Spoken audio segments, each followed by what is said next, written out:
Let's stuff post up over here.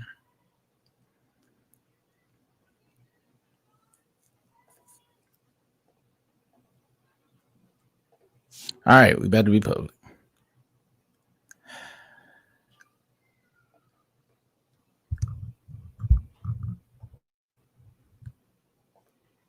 All right. Yo. What's the business, y'all? It's your local neighborhood super rig off in this thing with my boy Briss. What's popping, bro?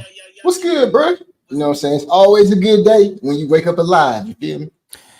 That is definitely correct. It is always a good day when you might.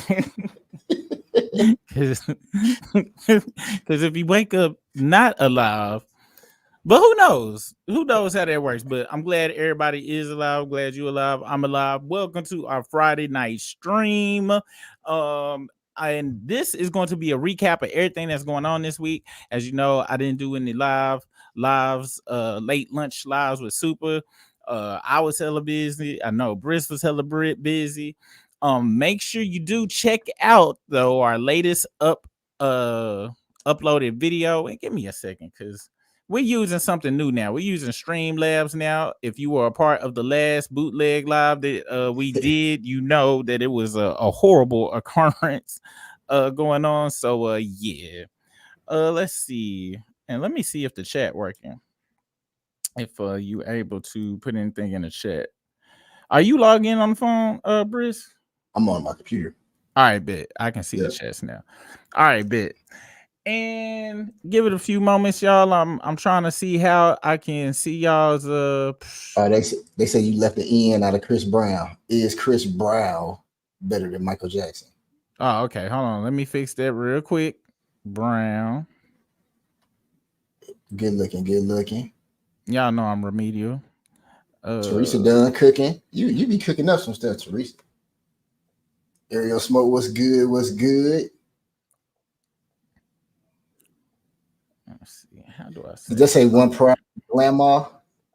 Shout out. All right. And AWS. I might drop off for 2 seconds. Let me I gotta refresh this thing real quick though. If I drop off, it should be good though. Hold on. All right.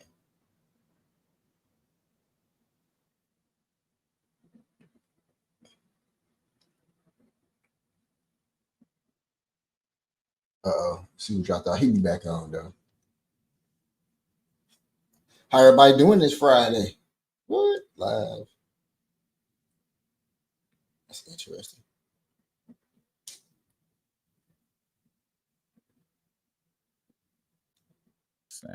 All right. I'm back up in this thing. I should be able to see the comments now. I'm not sure if it is create a public or unlisted video. Show comments to your viewers. Oh, it's how I set it up. Okay. I set it up jacked up, so I can't show the comments right now because I set it up as a private one. So it is what it is.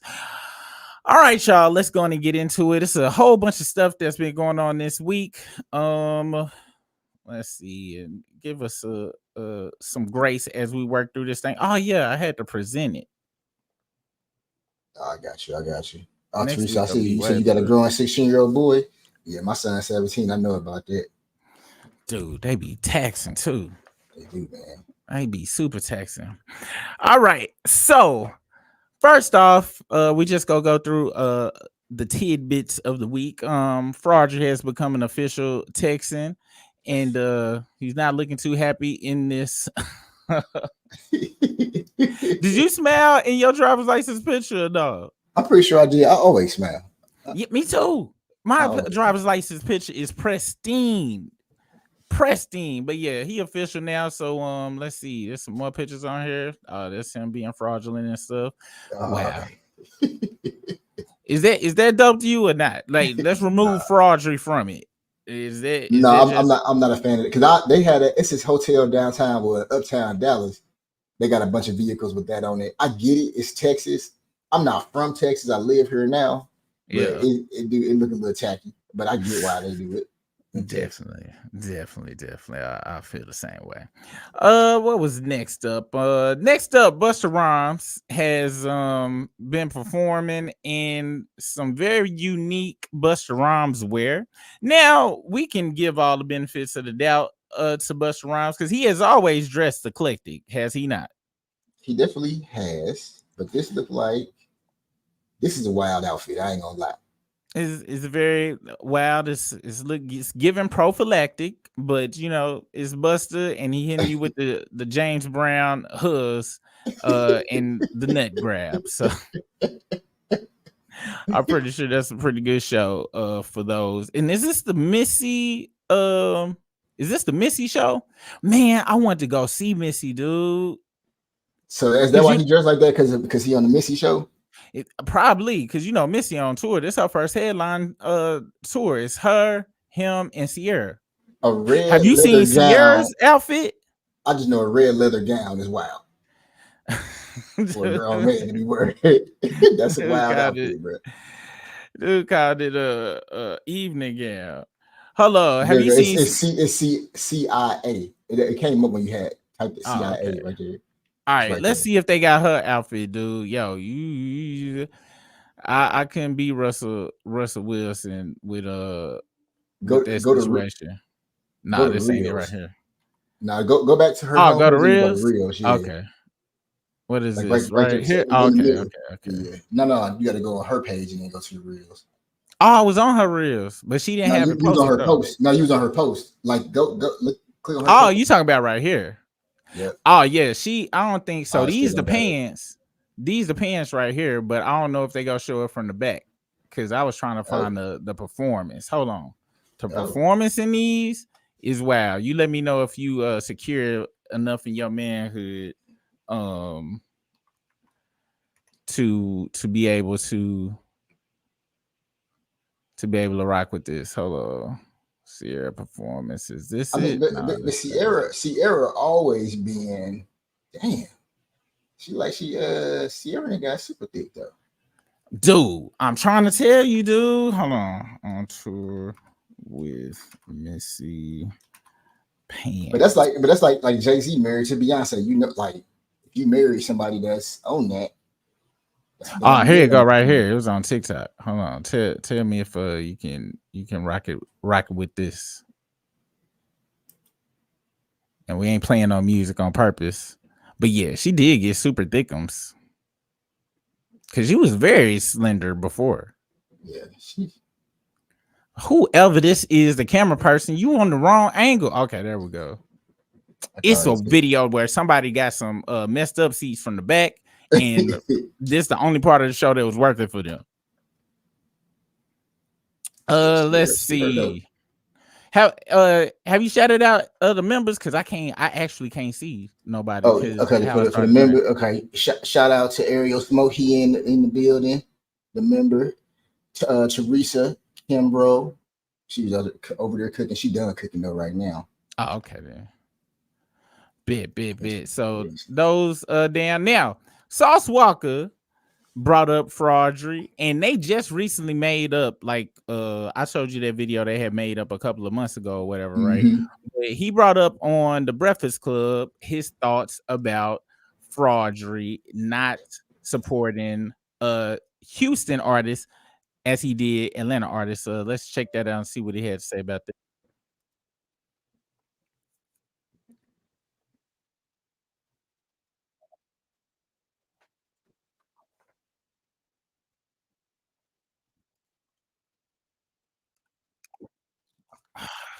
And I'm sure you can't hear it. Hold on, let me reshare. I can hear it. I can hear it. No, I don't think they can hear it. Oh, okay. Yeah, hold on. I gotta reshare it the right way. See. It's a learning curve, y'all. We getting it together though. Yeah, they were just saying that Teresa. Yeah, Ciara is bad. That's why Ciara is bad. It's stealing. I ain't gonna lie to you. 8, 9, 15 artists that you got. And shout out to Russell Wilson. Russell Wilson, the first athlete that left a white woman to be with a black woman. Normally, it's be the opposite. So shout out to Russell Wilson. He sure did do the opposite. That has that ever occurred in history before? I don't think so. I'm gonna have to do some real research behind that. But that shout is out gonna to take some real life research. Straight up. Good job, bro. You know what? You done changed my whole perspective of Russell. Cause I'm gonna be honest. I think everybody just been kind of too, it's fun to make jokes, but on some serious stuff. Dude, life is great. Like anybody who don't like his life is stupid. Like he got a great life. He that was his crush. Perfect. That was like his biggest crush. He got on his biggest crush. How many people can say that they pulled their biggest crush and their biggest crush liked them enough to not only be with them, but get married to them and then have their kids? Yeah. It's pretty you know what I'm saying? So yeah. All right, let's get into what Sauce Walker was saying about Fraudry using Houston for its resources. Oh, shout out to Lucretia. Remember, just jumped in. Oh, what's the business? Why did Drake not? It's still to this day. Why did Drake not have no bunch of records with Houston artists? You didn't doing that with Atlanta. If you love Atlanta, and it's 7, 8, 9, 15 artists that you got songs with in Atlanta. Because why? Yeah. Not only does you know that the city of Atlanta was gonna look at you weird for not doing that, look at you and feel a certain type of way by you not making those songs and making those moments with that city, but you knew that it was also beneficial for you as an artist to make music with these songs because the leveling of stardom and momentum, it feeds each other versus you feel that I'm just the A-side artist that's lifting up this musician. But as far as the city of Houston, you looking at it for the market share. All of these country ass people in Houston, they got all of this land, all these clubs, all these women, all these people in these big ass arenas and events that's going on, but they don't have a large community and representatives of people that are knowledgeable about the music industry, that have resources that can say, hey, y'all been around this artist and you helped them. You was in the studio when they was making that song. You told them to add this and this on the hook. You get a couple writer points for that. Or you was up in there when you made the beat. You supposed to get, okay, y'all was in you brought him to Houston and you took him to this club. You took him to this hood and you introduced him to Charlamagne. It's a feature in the song come behind that. In every other city, it's a long list. California, it's a long list of artists from the Bay all the way to LA. They got Drake's songs with Drake. So how did Drake love Houston so much at that time and not have music with artists that you are uplifting from this community? Fuck me, I don't care. It's bigger than me. I didn't care about the song. Making a whole with me. lot of sense to me. You know what I'm saying? But what you just. In the comments, somebody just said some real. The comments to this been real ignorant. This one person said Travis Scott and Bun B wasn't enough for you. Two people after Fraudry done ran. He ran to California, did songs with everybody and their mama. Ran to Atlanta, did songs with everybody and their mama. And he bringing up Travis Scott and Bun B when Houston had a plethora of artists that was still around from the 2005 when when Paul Wall and Mike Jones and Chameleon there then was blowing up, and he ain't did nothing in Houston, full of rappers. And so I 100% agree with him on that. How do you feel about that? Now, are you aware of how the Drake stimulus package actually works? Yeah, I am, and Sauce Walker speaking all the truth, and I actually hope Sauce Walker started getting his the love that he deserved. Definitely. If Sauce Walker is serious, he dope, and he got a lot to say, and he very knowledgeable about everything. Now, when I mentioned the Drake stimulus package and how it actually works, I wasn't talking about the part where he do the song and you blow up and everybody benefit from him. I'm talking about he do the song for free package. Oh no, go ahead, tell me this. So how it usually works is he'll say, hey, I want to do this feature with you, whatever, blah, blah, blah. And he'll do the feature.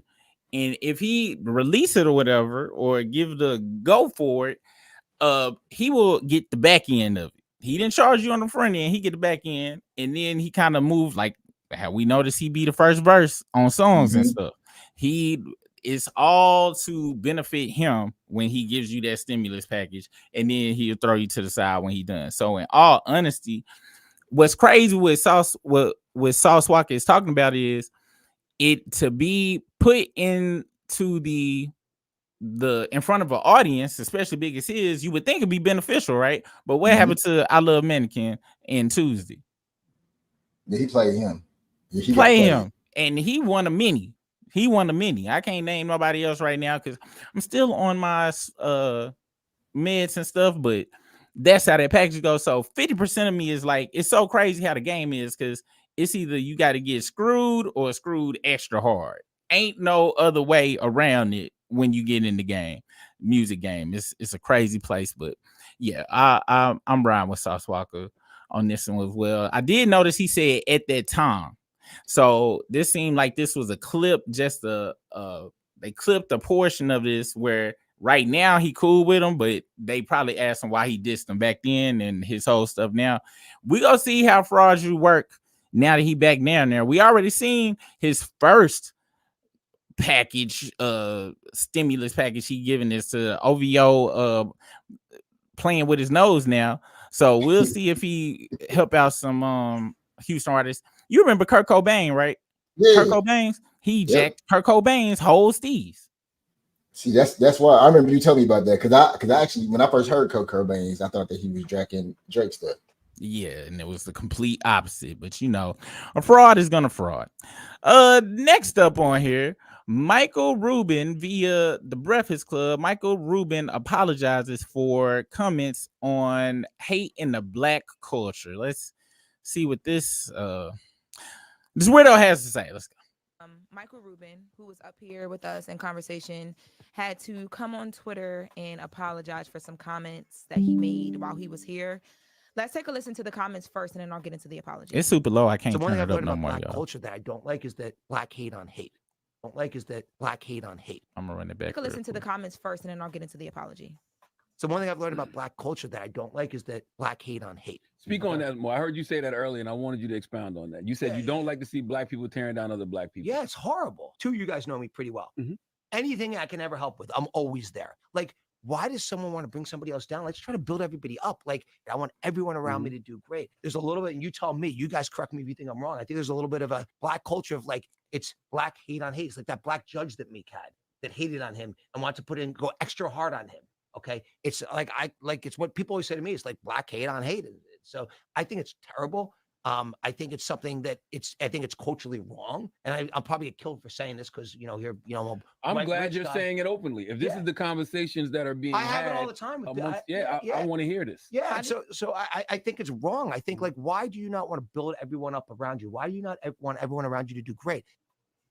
So after this interview aired. All right. So before we get to his apology or whatever, how do you feel about that statement in general? I feel he's 100% right. I think it's the wrong messenger, possibly, but I think he's right. Like people tearing each other down on the internet or just stuff like that. That's what I don't know why we do that. It's just us to do it. I have to totally agree, and I mean totally disagree. Do we do it? Sure. Since we look in our own space, we only see ourselves doing it. However, I would like to go to Exhibit A, and it makes me so mad that dude can say that and he disregard his own people. So if you live on YouTube, especially long enough, there is something called YouTube drama. All right. Now, YouTube drama is usually a bunch of YouTubers going against each other, right? Such as this guy right here. Moist Critical situation is crazy. He won with this other dude. But let's go to drama channels. Okay. Now, this is the thing. Everybody I'm showing y'all are in wars with other of the same race content creators. All of them. Right now, everybody piling up on Mr. Beast. Mr. Beast is on some real life 20 versus 1 stuff. And they all the same color, right? And the thing is, when he brought that up, I hated how he brought it up, talking about, oh, yeah, I don't know why black people hate on each other. White people hate on each other. If you ain't in those spaces where white people let, though, you not go see it. So it's all echo chamber stuff, right? He's speaking on some shit he shouldn't be speaking on at all. And it's not just black, white. You go over to Vietnam, it's the same thing. You go on YouTube and all of that stuff. Everybody do the same thing. And even I always bring up the systematicness of the crab and the burrow type thing, because I remember 666 said the same thing in Memphis, like, don't everybody want to see nobody shine. And you'll hear a Houston artist say, don't nobody ever want to see nobody shine. But if you watch them old rock and roll things about Monthly Crew and Guns N' Roses when they was in LA trying to work their way up, you hear the same stories. You hear the same stories. But I'm sure nobody who's watching this even know who's in Monthly Crew. And you know, all I do is watch documentaries and stuff like that. It's in everything. It's in with everybody. It's human nature. Jealousy, envy, trying to hold somebody down is human nature. But everything that is quote unquote hating ain't necessarily hating. Sometimes it ain't. Sometimes there's some stuff behind it. It's sometimes it's something behind it. So I hate he tried to point out our people when he ain't our people.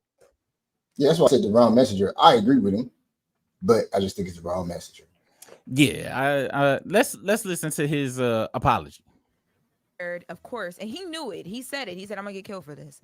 That's exactly what started happening. But there were a lot of people online also too agreeing with what he said as well too. But it was controversial, right? So Michael Rubin came out yesterday with a tweet. He said, "I got a phone call from one of the people I have the most respect for in the world.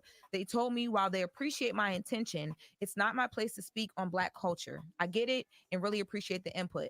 My intention was to say how important it is that we need to uplift each other, stop hate on each other, and push each other to win, and always root for each other's successes. My bad, much love, appreciate the feedback." And then he tagged all of us so that we saw it. And then that reignited all of the conversation about, was he out of place for speaking on different things?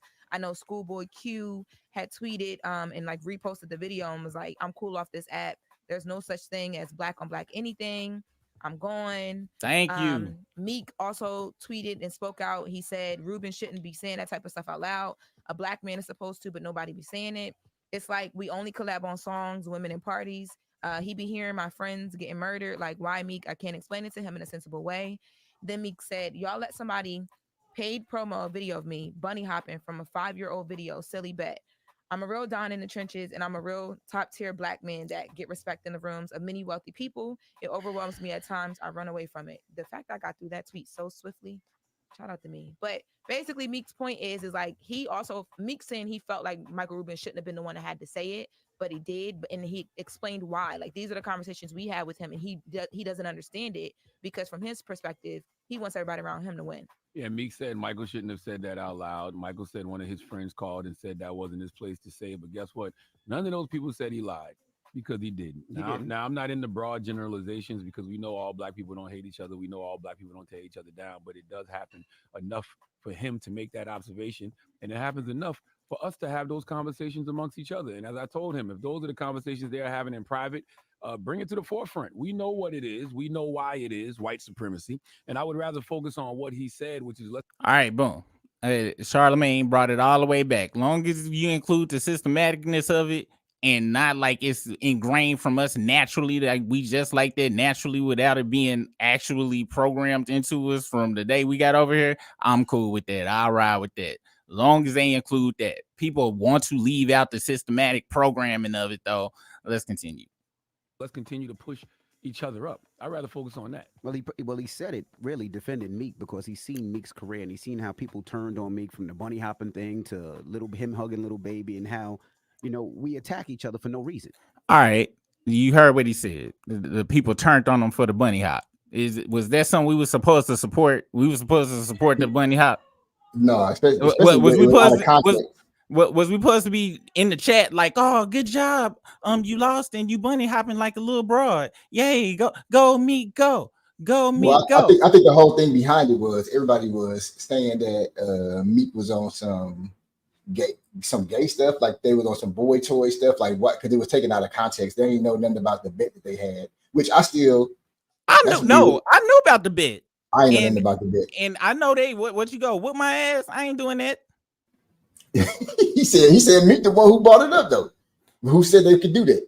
Exactly. And you see what I'm saying? So now how does that behavior sound to you outside of the media and stuff? You in your hood and your homeboy be like, "Hey, I got an idea. How about this? We do this when we lose the bet."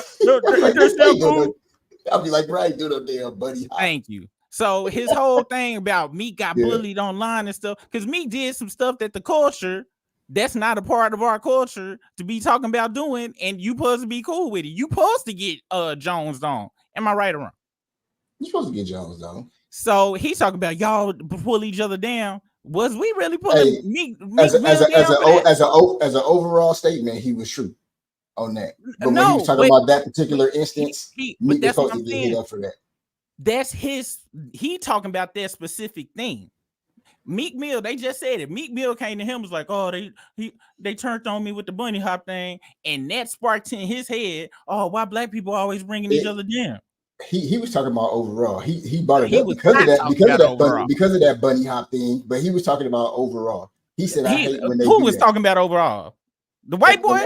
Yeah, the white boy. No, he was not. He go back used to it. Go back to his statement. Let's go back to his statement, because all he did was blanket. But let's go back to what they said on when he was on his original thing. I'm talking about his statement. No, that's what I'm saying. Listen to what she said, because this was a 2-part. He had the interview first, but check out. Listen to what she said.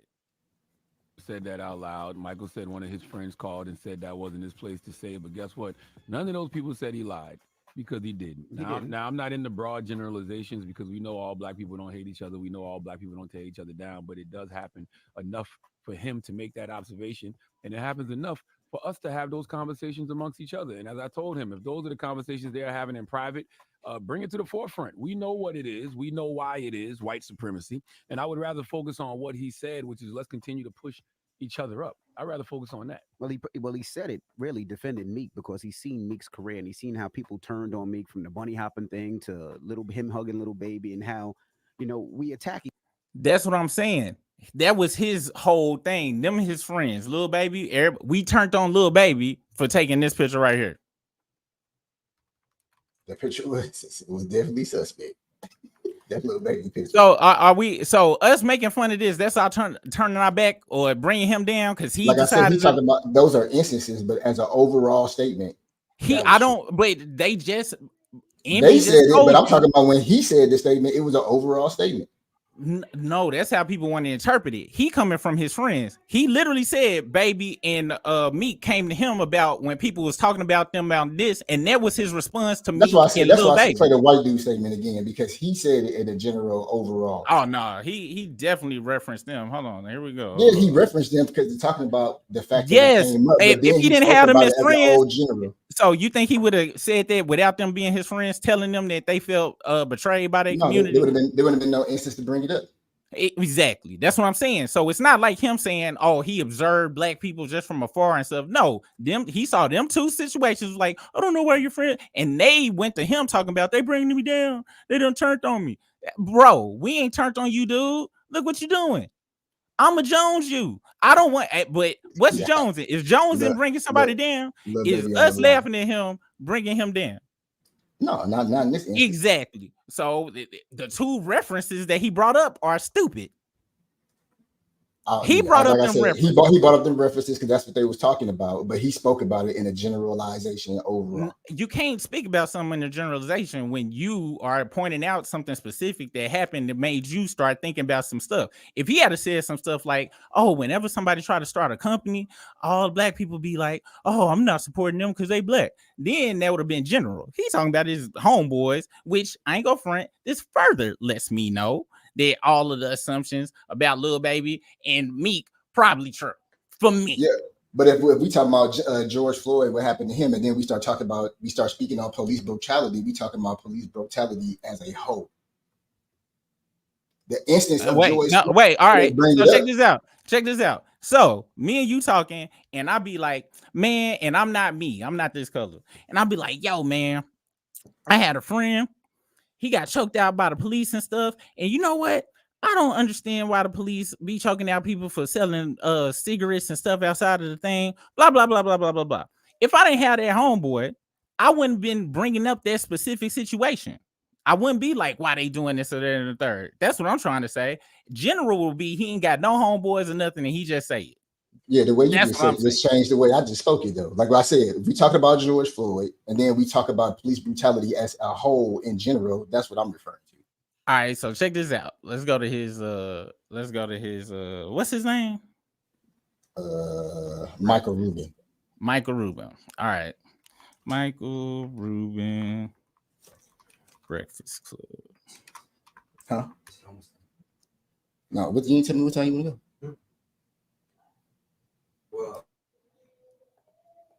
So first up, Why they volume so low on the Breakfast Club? The other videos. And Ariel Smoke, I did say that. I said he is the wrong messenger, but it's the correct message. What about black culture? I'll say that all day. All right, here we go. Let's get to the beginning. some comments that he made while he was here. Let's take a listen to the comments first, and then I'll get into the apology. So one thing I've learned about black culture that I don't like is that black hate on hate. Speak on that more. I heard you say that earlier, and I wanted you to expound on that. You said you don't like to see black people tearing down other black culture. It's horrible. Like, like it's Wait, horrible. Like, hear what's his college just said? He said, "I don't like you. You said you don't like seeing black people tear down other black people." Is he us started off by saying black culture. He said one thing I don't like about black culture. That's in general. That's everybody. This the culture he's talking about though. So us laughing at him, was that us bringing him down, tearing him down? Because that's what he's talking about. He said the black culture. He talking about in general. Like I said, if we talk about George Floyd getting choked out, and then we talk about police brutality as a whole, that's talking about police brutality as a whole. That instance of George Floyd made us bring that up. So he, in his mind, us laughing at him was us bringing him down. Yeah, he's part of the culture, so he don't understand. Exactly. So he should have shut the hell up. That's what I'm saying. I said he's the wrong messenger. I'm going by him. He's the wrong messenger. I'll go by him. What his message was leave my two homeboys alone. That was his message. So I understand where you coming from. You took it as him being in general. I took it as him defending his two homeboys that he ain't no telling what be going on. That's how I took it. Which is two. Both things can be true. He definitely was doing. I definitely don't think he meant it in general. I think it was 100%. I'm defending my homeboys that bunny hop for me and let me hug up on them with people with green hair sandwiched in between like this. This is what I think it was.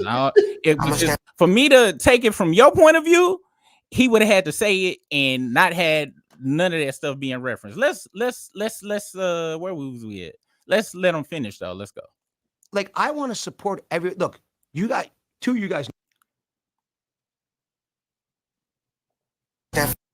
know me pretty well. Mm-hmm. Anything I can ever help with, I'm always there. Mm-hmm. I want everyone around me to do great. You guys correct me if you think I'm wrong. I think there's a little bit of a black culture of like,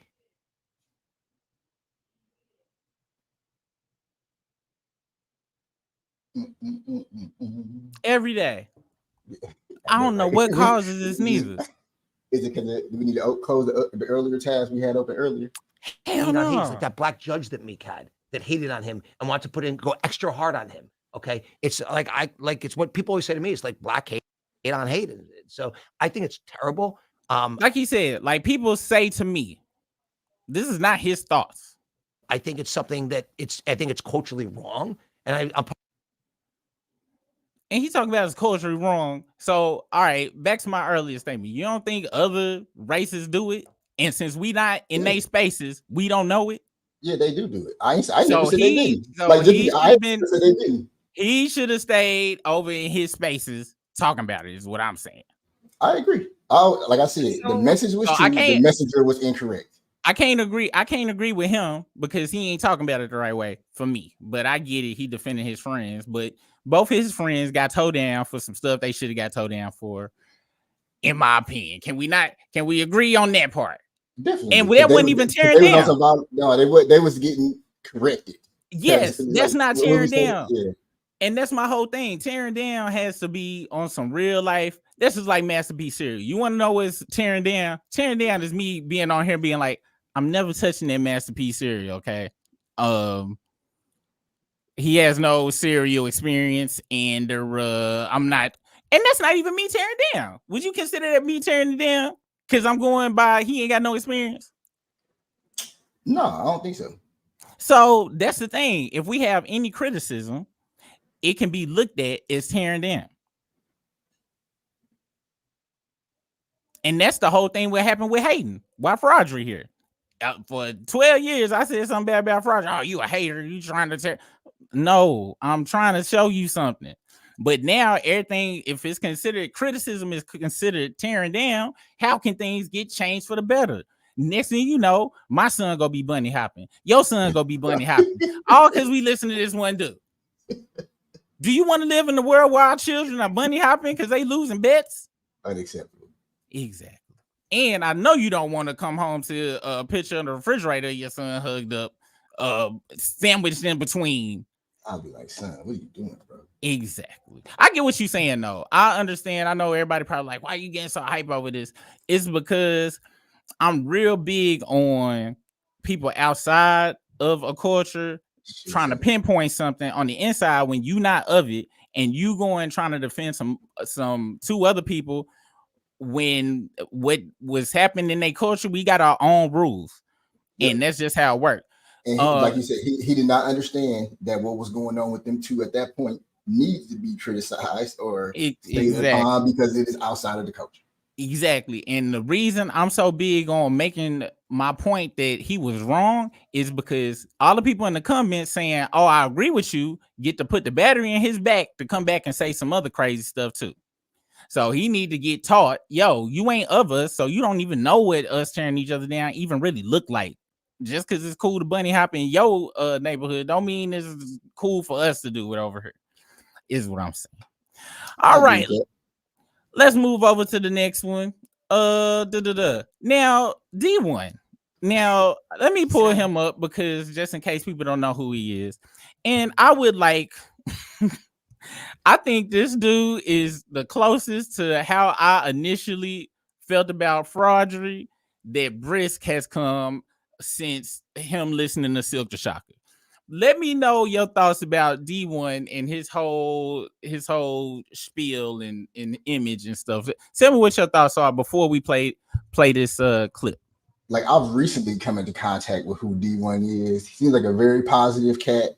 I don't know if he sounds like somebody who's super positive and maybe used to be on some hood stuff, and that's how he know, but I don't know much about him. That's what it sounds like to me. Like somebody who grew up on some wild stuff and then realized, like, dang, man, we out here on some crazy stuff, and I should say something about it. That's what I think of him. I'm gonna be honest. I don't know much about him either. Let's do some research into the website that's probably 9 times out of 10 lying to us. D-1 is an American rapper, author, college professor, activist, and public speaker from New Orleans, Louisiana. D-1 initially gained attention in 2010 after the release of his single J50 and Wheezy, which garnered over 1 million views on YouTube. D-1 signed to RCA Inspiration. I didn't even know they had a division called that. And went fully independent in 2019. He has released 11 studio albums in his career thus far. D-1 is the first rapper in Louisiana history to be appointee of the governor. He was appointed by Governor John Bell Edwards to the Louisiana Council for Success of Black Men and Boys. D-1 is a 2022-23 Nazier Jones Hip Hop Fellow at Harvard University. He has designed and is teaching a course at Tufts University titled The Intersection of Hip Hop and Social Change. D-1 has received many accolades over the course of his career, including NAACP Power of Influence Award, 2023 Rap MVP of the Year from Rolling Out Magazine, and 2023 Artist of the Year from Rapzilla. Oh, and also 2022 Entertainment of the Year by the All Black National Convention. He was an Emmy Award nominee for hosting the Manhattan Project. D-1 has multiple albums have charted on the top 10 Billboard's life. So he hails from East New Orleans. He attended a Dublin Montessori school. Currently, I ain't doing it. Through 8th grade, he was a star basketball player at Ben Franklin High School, as well as the homecoming king for his senior year. He was raised Catholic. He began rapping in college. He began publicly performing while attending LSU. After graduating LSU in 2008, he started teaching middle school math in Baton Rouge. By the end of 2008, he had released 3 mixtapes. It's Only the Beginning, Still We Rise, and I Am Who I Am. D-1 has been featured in national media outlets such as CNN, Billboard, Washington Post. He has also received attention from Louisiana newspapers, music magazines after 2 years of teaching. He resigned before the 2010 and 2011 school year to focus on his music as a career. So, all right. And so he seemed like he's been on this pretty much his whole life, huh? Yeah, it seemed like he really, and I'm be honest, ever since I heard him, I heard a dude back then and stuff, and he didn't come in on no gangster stuff and change. He always been talking about this type of stuff. So that's the history of dude. I never knew the full history. I just knew when he first came out, which explains him being on RCA Inspiration. Yeah. That specific branch of the record company. Yeah, so all right. That's the deal with him. His first EP, 6 tracks, Be Real, Be Righteous, Be Relevant. Yeah, that was 2013. So, yeah, so you heard that back then? I living on the internet. He was pushing his stuff on the internet real hard on the rap forums and stuff like that. So yeah, that's not on the radio, but on the internet. You know what I'm saying? Yeah, I got you. Because that's how I first heard Migos was on the internet. All right, so he said, wait, hold on, y'all. We need to make sure this closes correctly. Okay. All right, and it's closed. Now he says here that all strip clubs should be shut down and gets into it with Turk about everything. Now, how do you feel about strip clubs? Let me know how your thought process on the strip clubs. Do you feel that they are a benefit to society and make the world a better place for everyone? Let me know your thought processes on it. No, I can't say they make the world a better place. Is it a net positive or a net negative? I think it's a neutral. I don't think it's positive nor negative. That's how I feel about strip club. All right. I'll give my opinion after you hear whatever he says. Let's get into it. Of course, the red ring of death. Just know that. So that make me like, bro, if I had $1 billion, the first thing I would do is get rid of all the strip clubs, right? I would pay all the strippers to not have to strip no more. Whatever they would make in a year, I would pay them that and tell them, come on. Because I know most of y'all don't want to be having a strip. Ain't nothing positive about strip club culture. And I know I'm in Atlanta when I say that. So I feel people throwing tomatoes at me already. And I'm like, hey, man, if I had $1 billion, I would pay all the strippers in this country to not have to strip no more. Give them a year doing something else. Everybody didn't have pop-pop. You know what I'm saying? You have grown up with pop-pop. You know, it starts at home. You know what I'm saying? I think like people have to like go through what they go through, bro, to get to where they need to get to. And it takes time, bro. And I think the approach that you have sometimes rub people the wrong way. Well, they looking for you to make a mistake so they can say, well, see, he's a hypocrite. But versus a person like me, we gonna say, see, you know he's what a I'm human. A person that know better. A person that know better. But then they might look at a person like me and see me acting up just like them. Turkey, right? Because they could relate. Right. You know what I'm saying? Like, how do you like make people who don't understand you when you talking to them like y'all need to change? And I'm talking about right now because I'm changed. Like some people don't understand that, bro. I think it God like variety of people, and he's no judge of a person. Facts. Like even when the lady sinned, they say he who has no sin cast the first stone, and everybody walked off because everybody has sin. You feel me? So it takes time for people to change their mindset. And in order to change your world, you have to change your mind with repetition of new information. So the information that you have that's new, that can help a person be the person that they want, continue walking in your path, doing what you're doing. B do what he do, Turk do what he do, and at the end of the day, God's will be done. You know what I'm saying? And I think that's where people fall off, and we start looking at the differences, and we always have a misunderstanding because we don't see the similarities of we all are experiencing life and finding out who we are while we experiencing it. You know what I'm saying? I believe in the phrase, I am my brother's keeper. And because of that, I don't want to just say, hey man, I'm gonna do what I do, you do what you do, and I love you, but I ain't worrying about what you got going on. And if you end up in the graveyard, in the jail cell, or at the White House, or as a billionaire, good luck. That was just your path. It's like God gave us eyes and gave us vision so that we could focus on what we got going on, but we could also look up and see, oh, my brother need help with that. Oh, this old lady crossing the street needs somebody to help her. Oh, my brother right here got a good heart.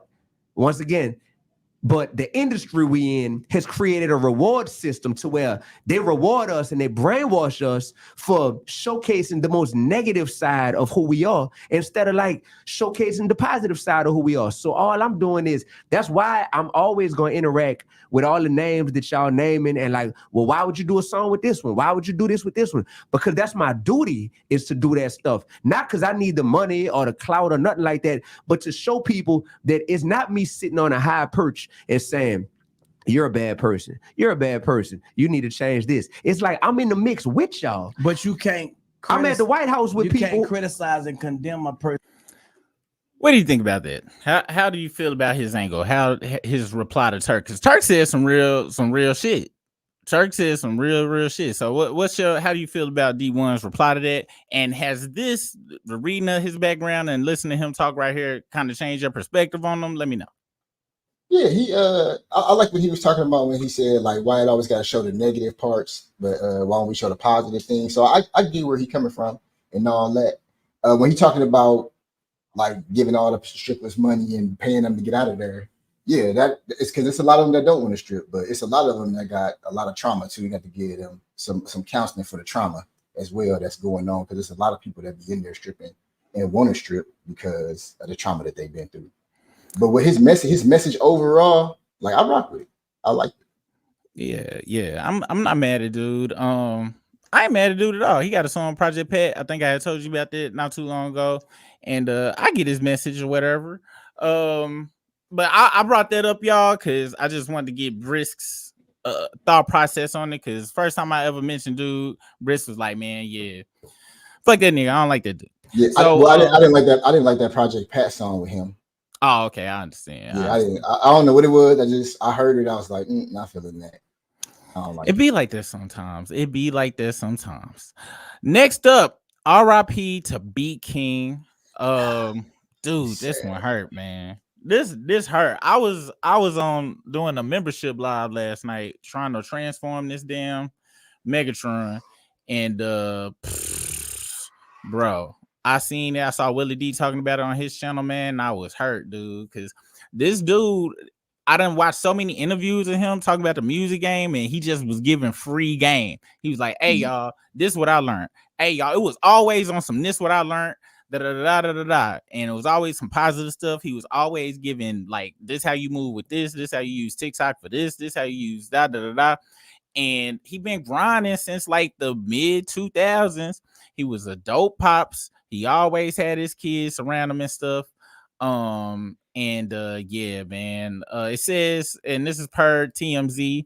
And that last video with D1, I gotta give props to him. Be High ATL, please follow that channel. Dude be having some of the dopest hip-hop interviews, period. And I'm dead serious. And he got personal relationships with these people, so the interview always flow real good. So check it out. And he be having a plethora of artists. But per TMZ, beloved Houston rapper and producer has died. TMZ has learned that what caused his death. A rep for the rapper tells us BeatKing passed away in Houston hospital Thursday after suffering a preliminary embolism. We're told the rapper was doing a morning takeover at Urban One radio station when he fainted and was rushed to a nearby hospital. Damn, bro. He passed away. So he died at the radio. That's crazy. He died doing what the hell he loved to do, man. He passed away later that same day. Well, at least it occurred. You know what I'm saying? He passed away later that same day with 2 daughters by his side. The rep added, "It is truly sad. We loved him so much." BeatKing's rep further addressed the artist's death with a poignant tribute Thursday night. Remember her client is the best for the club over a decade. She continued, "He has produced and worked with so many artists that his sound will live forever. Will forever live. He loved his daughters, his music, and his fans." And check this out, bro. He had a Instagram for his daughters and stuff, man. And dude was he's just like us, dude. Just being the good pops, man. He was just like us, dude. And man, it's just messed up, dude. So RIP, man, and I'm praying for his daughters, his family. I know everybody, and just all of Houston, because he was a loss to Houston, period, man. So yeah, dude, that really messed me up, man. Next up, cover story. We have on Stephen A. Smith, we had Tank with a hot take, sizzling hot. Let's get this refreshed and let's see what he had to say. Brown is in fact better than Michael Jackson. What? Do you understand what you're saying? Tank, do you understand what you're saying, my man? I mean, you admired, you're revered, you're associated with music, my brother. Everybody loves and respects you. If there was Magic Johnson, now there is LeBron James. That is the ultimate evolution of a man who can play all 5 positions. We talk about Chris Brown. We're talking about the evolution of. Yo, I got to give a pause on how this nigga's neck motion is going along as he's speaking about another man, but let's continue. Michael Jackson, the evolution of Usher, the evolution of me, the evolution of Genuine. That is what this kid is. Oh, come on, Tank. Come on, man. Come on, man. When I saw Chris Brown perform, he's the best in the world right now. The best in the world, one of one.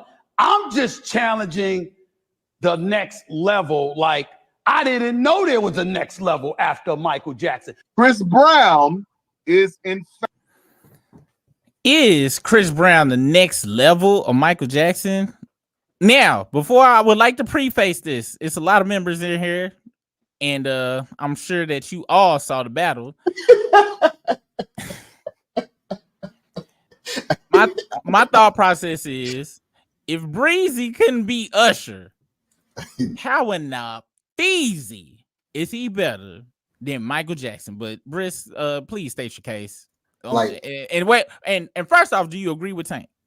No, I don't agree that he is better than Michael Jackson, because my daughter know who Michael Jackson is, and my daughter is 11, and Michael Jackson been gone way before my daughter was here. Michael Jackson is one of the people that would transcend times. His music will be around forever. Yeah. And like the fact that he was out before the internet was out, and everybody in the world knew who Michael Jackson was. There's all kind of stories about people going to random. I forgot who told that story, but somebody told a story about how they went to some random location where they didn't even have TV and they knew who Michael Jackson was back in the day.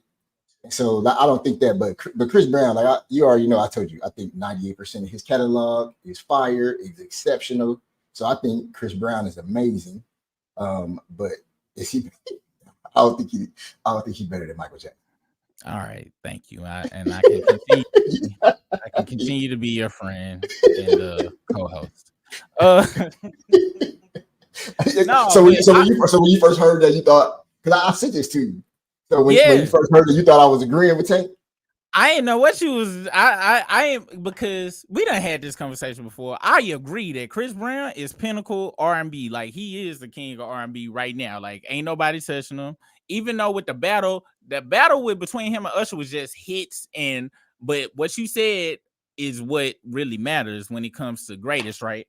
Usher, Chris Brown is the greatest dude doing it right now, and he has a humongous catalog, but he got classic records, but he ain't got Usher classic records. And when I say that, it's kids right now that think Billie Jean and Human Nature are classics to them because they hear the songs. My daughter think what's that song, that Free Willy song? Is it Hold Me This Under? She think that's a classic song. She wasn't around for Free Willy. But she heard it and it resonated. Like you said, the frequencies in his music transcend everything. So Chris Brown, like I said, what my favorite Chris Brown song is the Double Mint Gum. Double pressure, ain't nobody agreeing with me on that. Nobody, not one person. If a greatest hits box set came out, it might be on there, maybe. But I believe he is the greatest dude out right now. But how do you feel about his comparison between Magic Johnson being the GOAT at all 5 positions and then LeBron being able there to guard all positions? So the reason that I think so highly of Chris Brown is because I write songs. I'm a songwriter. I write R&B songs. I write rap songs. And the reason I'm such a fan of Chris Brown is how his songs are put together. They are so well put together. It's the craft of his music that I'm a fan of. So like the average person who just listening to music just to listen to it, they don't listen to it as in depth as I listen to Chris Brown records. When I hear songs, I'm hearing like, oh, this song is well put together, all of that. So that's why I feel the way I feel about Chris Brown records, because of how well they're put together, how his melodies, his riffs, how the songwriting. Like he got this one song called "Add Me In." That's one of the coldest written songs I ever heard. Yeah. Ever. And, but nobody probably knew that song. I'm gonna be honest. On stage, he is Michael Jackson of right now, as far as the talent of it. It's just I don't get the goosebumps. I when I see him, you know what I'm saying? And it's probably because I lived through Michael Jackson, you know what I mean? Yeah. But him saying he better than, no. Him saying that he talent wise, he the Michael Jackson of this generation, I could get that. You know what I'm saying?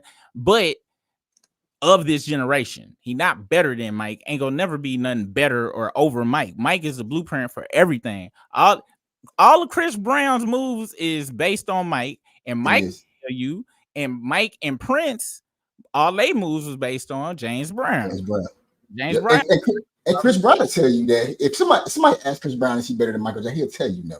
Yeah, he will tell you no, and he know, and that's another reason to respect him. And that's why I feel like he's still able to do it, because he respect the game. He respect what it is, the hierarchy of it. And let's look at this comment right here. Now, I'm not sure how big of Mike fans. If you are a Michael Jackson fan in here, is it a glove emoji? What kind of glove? Emoji if you a member. Put the salute emoji if you a Michael Jackson fan. If you grew up off of Mike, if you was raised on Mike and you still listening to Mike now. Hey, Trey Mac 3 said, because if you would have answered that any other way, I would have asked Super to get a different co-host. I would have I would have had to be like, honey, I need a new co-host. Yeah, Briss just kind of lost it on the live, and I don't think we're gonna be able to repair it. Yeah, I can't. Yeah, there's no way to defend that at all. And we go read this one. We gonna read this one comment from dude, and then I'm gonna try to get into this chat. I found a way into the chat. I can't highlight y'all. It really made me mad, but I'm gonna still jump in the chat.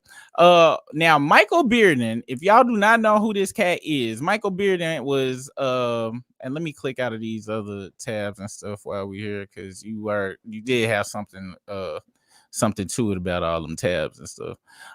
Michael Bearden is Michael Jackson's. He was his keyboardist through the 80s.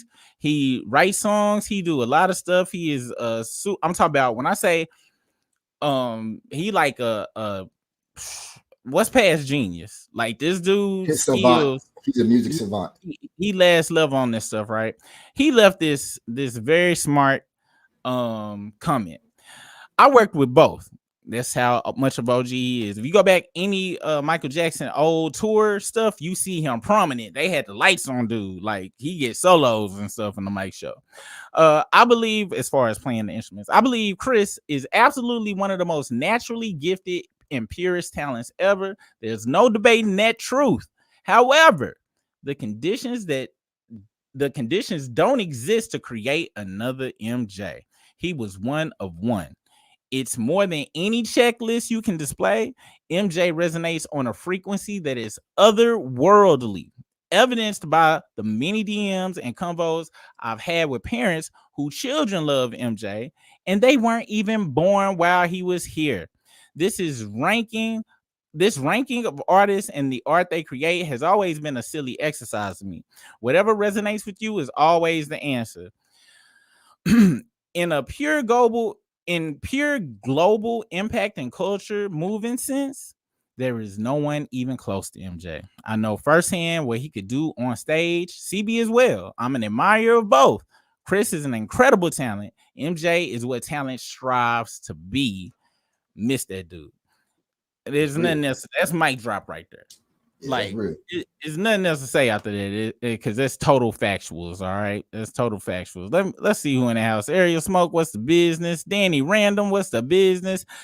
Teresa Kimbrough, what's the business? Let's see. SAS be acting like that one kid in class that talks through class and you can learn because he keeps talking.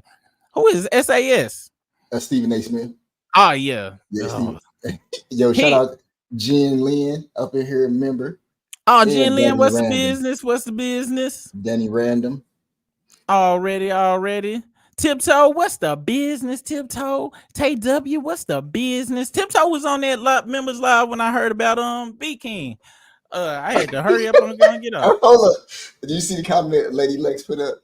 She was like, don't think it's not gay for a man to suck a D. Wait, hold up. I do recall him saying so. I do recall something like that. Wait, you going robot mode over there? Oh, dang. Say that again. Now you sound straight. All right, so Lady Lex put in the chat. She was like, "Don't Tank say that it's not gay if a man suck a D." Who said it's not? Apparently, Tank. I do recall. Tank showed it. And what I say? Where was the sugar located? In the tank. Let's continue. I forgot about that. I forgot about that. Y'all saw the neck, the neck action. Hold on, Tiptoe, why you had to join again? Don't it automatically take out my? Oh no, Tiptoe, my bad. I didn't even know. You shouldn't have had to join again. But I'm glad you said something and welcome back to it. Welcome back to the club. But yeah, you shouldn't have to join again. Yeah, man, Tank tripping. That is 100%. That's like saying if you stab somebody, you ain't a murderer. You're not a killer. Yeah.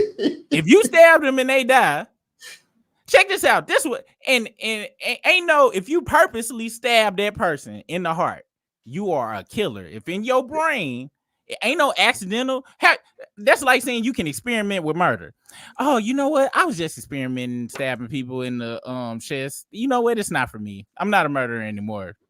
That's exactly what people be saying once you put the glizzy on the across the grill.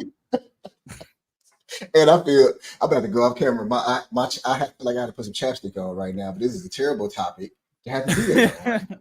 Luckily, the camera's small enough away. I ain't gonna lie, I'm straight ashy over here, and we zoomed out far enough. I double check. All right, next up on the docket. All right, now this is just for laughs, y'all. Charlamagne couldn't resist interrupting this interview segment after this statement. This is just for the immature. You immature people not gonna like this. I mean, you mature people not gonna like this, but this is for us on the immature side. Let's get into it. Yes, sir. People doing a little bit. That's why we say we got over 700 men now in Oakland. What we actually done, we went in and we recruited those men, but we only asked them to come up for the show for 3 times every year. But they can come as many times as they want to. A lot of men come every Saturday. But I know if I ask a brother to come 5, 6, 7, 8 times, I'm gonna lose him. God damn, I'm gonna lose him, Charlamagne. No, but if I say, hey, brother, look, all we need you to do is show up for 3 times, and we train all the men. That's why we say we got. He's so old, he don't get it. He do. I can't. I'm talking about it was 2 pause lights that got ran straight through, and then he just hit a pedestrian on that last one. Charlamagne was like, "That's enough." You know his pause diabolical. If Charlamagne got to call it out. That was a fed up one too. That last pause, like I'm fed up with this rapid pausism that's going on. That was the laugh for the day. That was too hilarious. Next up, let's see. Oh, hip hop albums that got released. All right. Gucci Mane's album released this morning. I had insomnia. I could not go to sleep. I was up at 1:00 and I listened to Gucci Mane's album. And so Briss, I got a question. Did you did you listen to? Have you heard all of the Gucci Mane DJ Drama mixtapes? Like the movie, the Bird Print 3D, the movie part 2. Like, have you heard? Probably so. Yeah. So I'm pretty sure I have.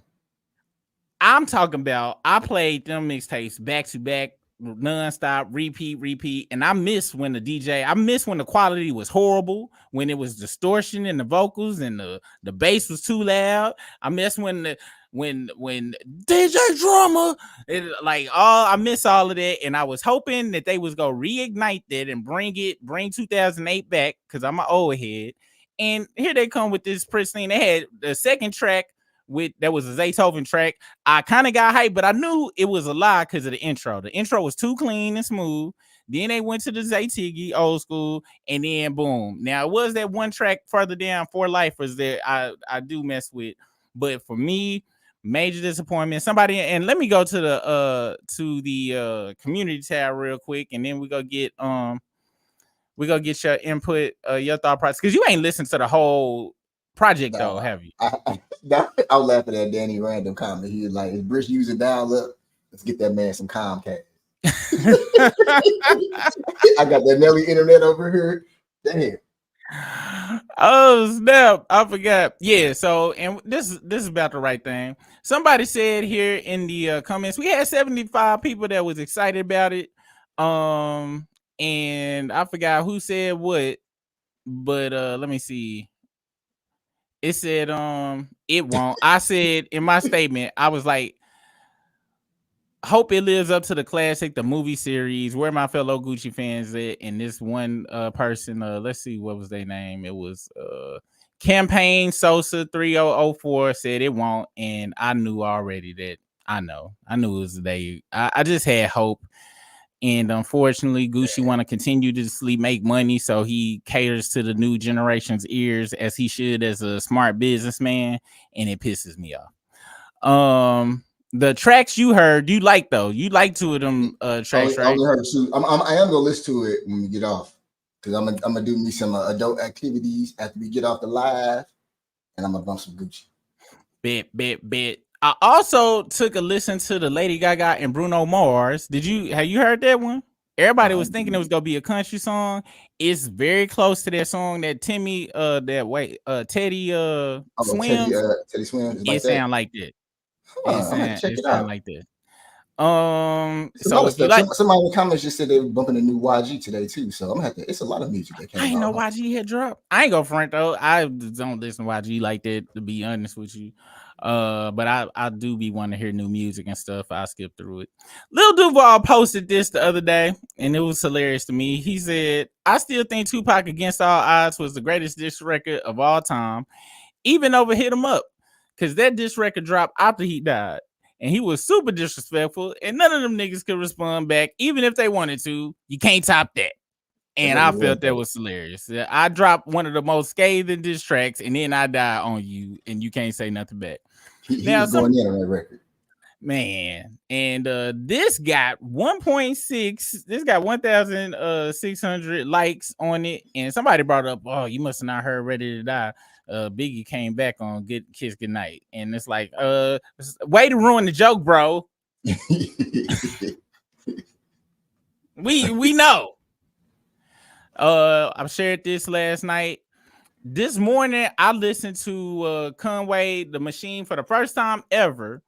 After I forgot what song I was listening to, but this Lemon featuring Method Man with Conway came on, and I was like, "Get the hell out of here!" It was so gritty. It sounded like 93 Wu-Tang. The beat ignorant. I ended up going back listening to this album. The intro dope. The second song dope. Like I'm gonna listen to this all day. But Method Man went in on it as he usually does, and I am now a Conway fan, and I'm gonna have to go listen to Griselda. My bad. All right, and then the poll question for today was about Tank and Stephen A. Smith, and I said I literally had to have a cousin who said this to me the other day. We immediately checked him in the 5150 hold. He should be out soon with the proper medicine that he needs. What say y'all? Do y'all agree with Tank, or is it Black? Who is the 7%? Can we see who the 7% is? Unfortunately, we cannot see. that had to be trolling. Let's see if anybody left a comment that could tip us in. We got Tiptoe in here first. I was inspired by Mike. He wouldn't even say to think that, and I said, right. The only thing that Chris Brown does that Mike didn't was backflips and backhands. I could not help myself on that one. Bro, I couldn't. Can't do breezy like that. I can't resist the easy layup. I just can't. Chris Brown, and Tay W said clearly Tank is tripping. Now I love some CB, but MJ gave him the blueprint and he's doing his thing. CB, but in his own lane. Him down and everyone that came before CB, including himself, is what he should. Because we just heard what his thought process is on Goosen. Goosen, the same goose. He don't have a good logic center. Like for him, 1 + 1 don't equal 2. In Tank world, sugar plus cone equal in the tank. We're getting old. They don't know the level of celebrity of MJ. That's what I'm saying. Like MJ, people don't. You know how famous Michael Jackson is, Briss. This is gonna let us. 2001. It was a comment. It was a comment under that comment that said, "I'm 23 years old and I know that Michael Jackson was a man." Yes. Let me show y'all how famous and how much we loved Michael Jackson. Okay. You remember when whatchamacallit was talking about they was pulling down the Lil Baby and Meek and we was laughing at them and all that stuff? Mm-hmm. We loved Mike even like this. Sure, a couple of jokes got thrown out, but we still loved Mike. I forgot who it was. But it was a comedian said Michael Jackson was the only poor little black boy that grew up to be a rich white boy. Oh, I've done heard that joke before. I forgot who said it. Nah, I gotta look at it. That's a great joke. And what's crazy, Michael Jackson. And I ain't gonna front. Patrice O'Neal type stuff said that. But he didn't. I'm looking it up now. And Michael Jackson, one of the few people that you can clearly see. It's people will fight you to this day about all his plastic surgery was just for the vertigo. When he was clearly upgraded to him, upgraded noses every year. I keep telling my wife though, this the 83 Billie Jean nose. I told her if I ever need reconstructive surgery and they be like, look, your nose is completely gone. We're gonna have to make it from scratch. I'm like, yes. Please. I would like the 83 Michael Jackson, please. Thank you. Leave my lips alone. But yeah, give me that 83 Mike. And he look at this. I have never made a joke about these mics back down here. I haven't. Cause you know what? When I see Mike, I see Thriller Mike all the time. All I see is Billie Jean Mike, even when he looking like Space Jam Mike. So that's how famous he is. Like he get accepted through any form, man. Any form. Shout out to Michael Jackson. Rest in peace, man. Rest in peace. Yeah. Lotto's album came out, and you haven't heard it, have you? No, I heard one song, and she was talking about how she was crazy thick or something. She was talking about being thick. And that's where you had to come with the facts of having the BBL, does that make you thick, brisk? No, that's like Drake talking about he a gangster. He pays people to put in work. That's like me buying a damn a rug or a toupee talking about I got that good hair. That's what it's not mine. Lotto, nothing was wrong with Lotto. Nothing was wrong with Lotto. She was fly. You saw that interview she said though. She was like, yo, folks was calling me too skinny and I folded. Dang, bro. That's it, man. It's a y'all young ladies out here that got BBLs that have missed out on their soulmate because they soulmates don't even like big booties. Don't even like out and got the big booty, and they the soulmate that walk past them because they don't even want a girl with a big booty. Don't even want a girl with a big booty. But unfortunately, the brisks of the world is getting everybody to go and fly to Colombia so they can look like Ice Spice And then even Ice Spice turned the corner on you. She was like, opposite. I got a natural one, but guess what I'm doing? Yeah, I ain't gonna lie like that. The workout booties is the best. Yo, you know what I'm saying? But yeah, I listened to her album. It was 2 songs on there. I wasn't impressed too much. Glorilla actually has a new feature with this one cat. His name is Skilla. Man, that song go hard. I mess with that song. I rock with Glorilla a lot. Yeah. Let me see. Yeah, it's called Mama. Now, the only thing I didn't like about this verse, she was saying Dada, and I was like, you sound like Lil' Kim right now, but maybe it was paying homage a la Drake. Who knows? But the song go hard. I like that song. So we went through the music. Now let's get to a more newsworthy situation.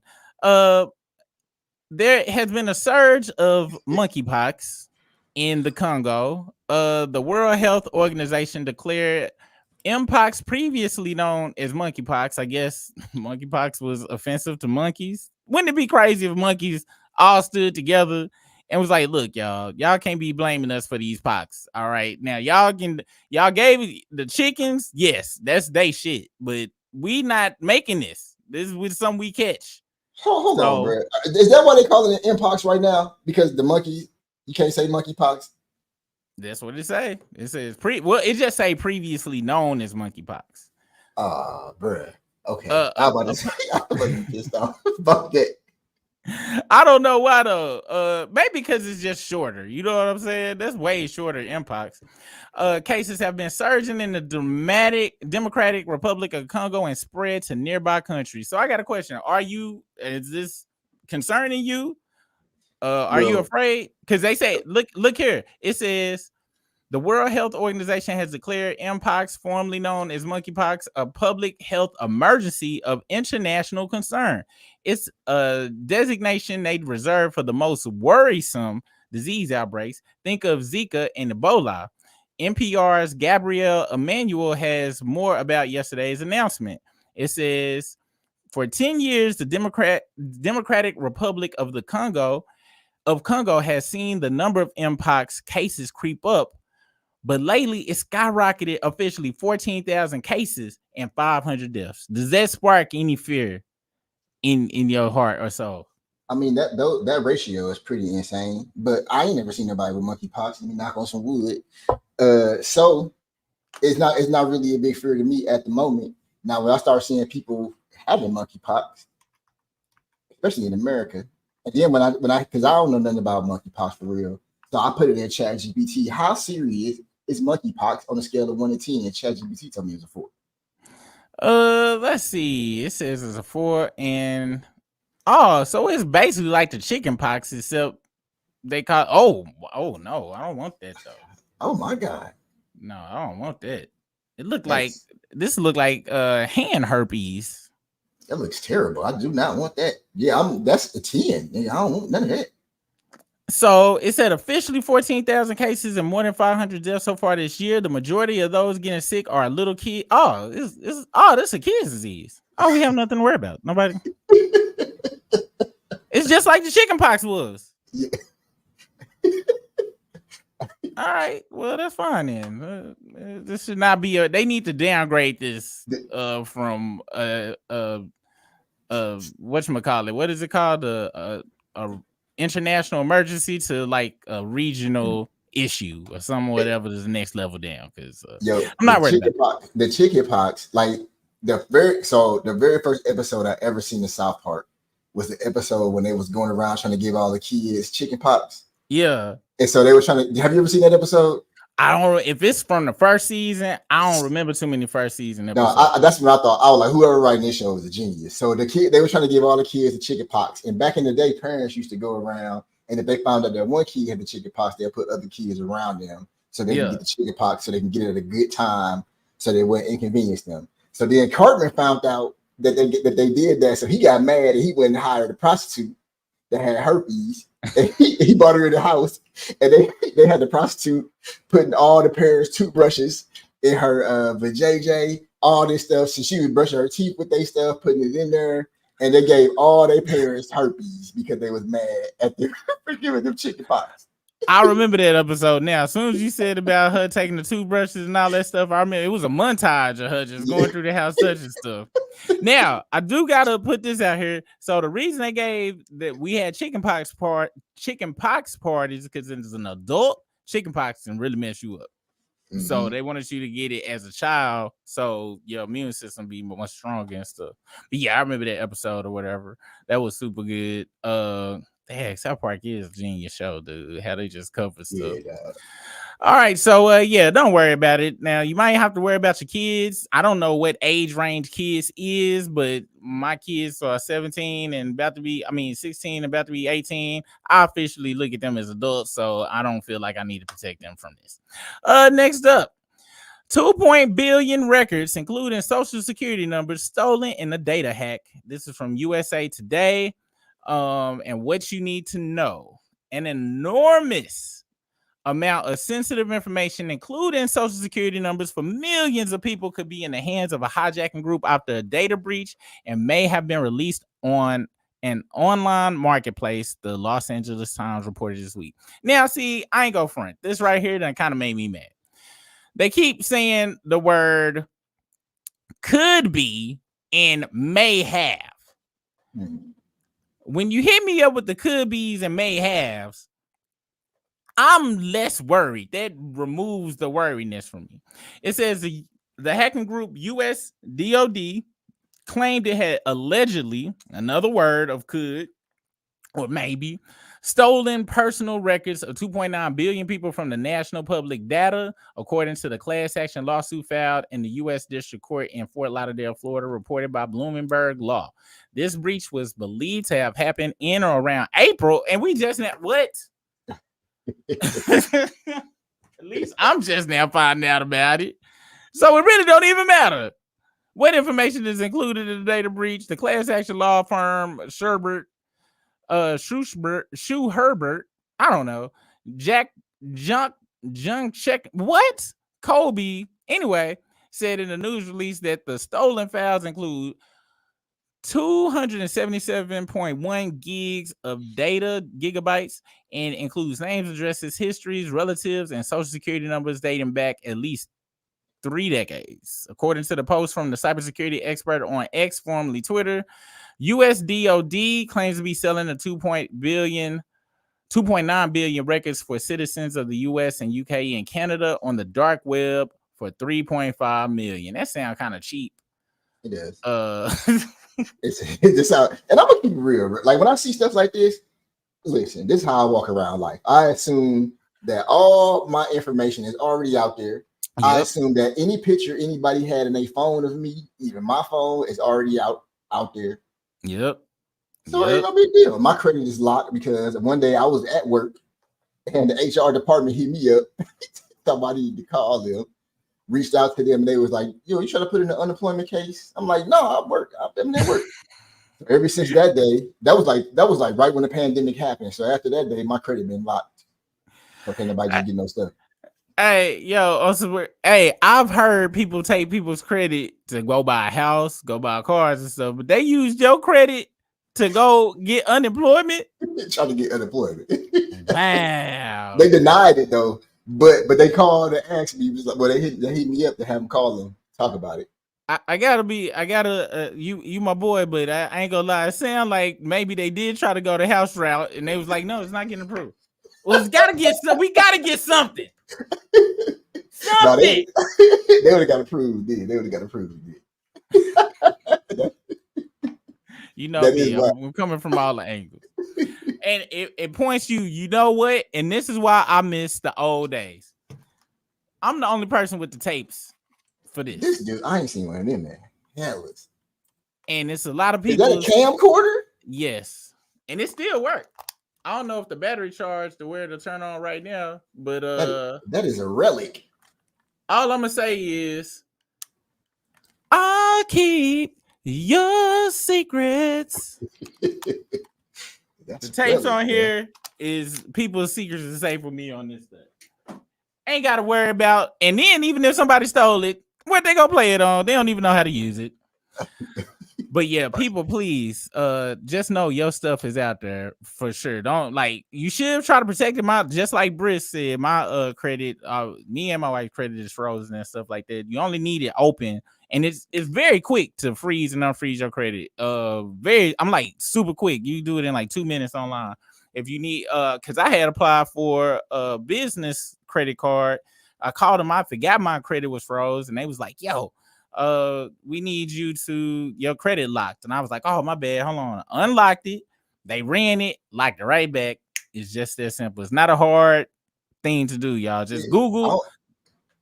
Everybody should have their credit locked. Like for real. Like once I found out how easy it was, I'm like, dang, I should have been had my credit locked. Should have been had it locked. And shout out to Danny Random and thank you for your service, sir. I was in the service too. Already for sure. Appreciate y'all. And back to the thing. Let's see. I saw some loose in here, but not enough for the mic lovers. Let's see what's up next. Michael Rubin apologized. We saw that. Tyler the Creator apologized to Eminem. Let's see what that was talking about. I watched that whole Tyler the Creator interview too. I'm a Tyler the Creator fan. Wolf is one of my favorite albums, period. That last song on Wolf he had about his grandma passing or being sick and stuff still haunt me to this day. It was just a good album from beginning to end. It's a fun album, dude, hella talented. Let's see why he apologized to Eminem. So Tyler the Creator sat down with Maverick Carter for a Maverick show, and they had a long conversation about a lot of different things. But one of the things that's picking up is the fact that Tyler the Creator felt like he needed to apologize to Eminem.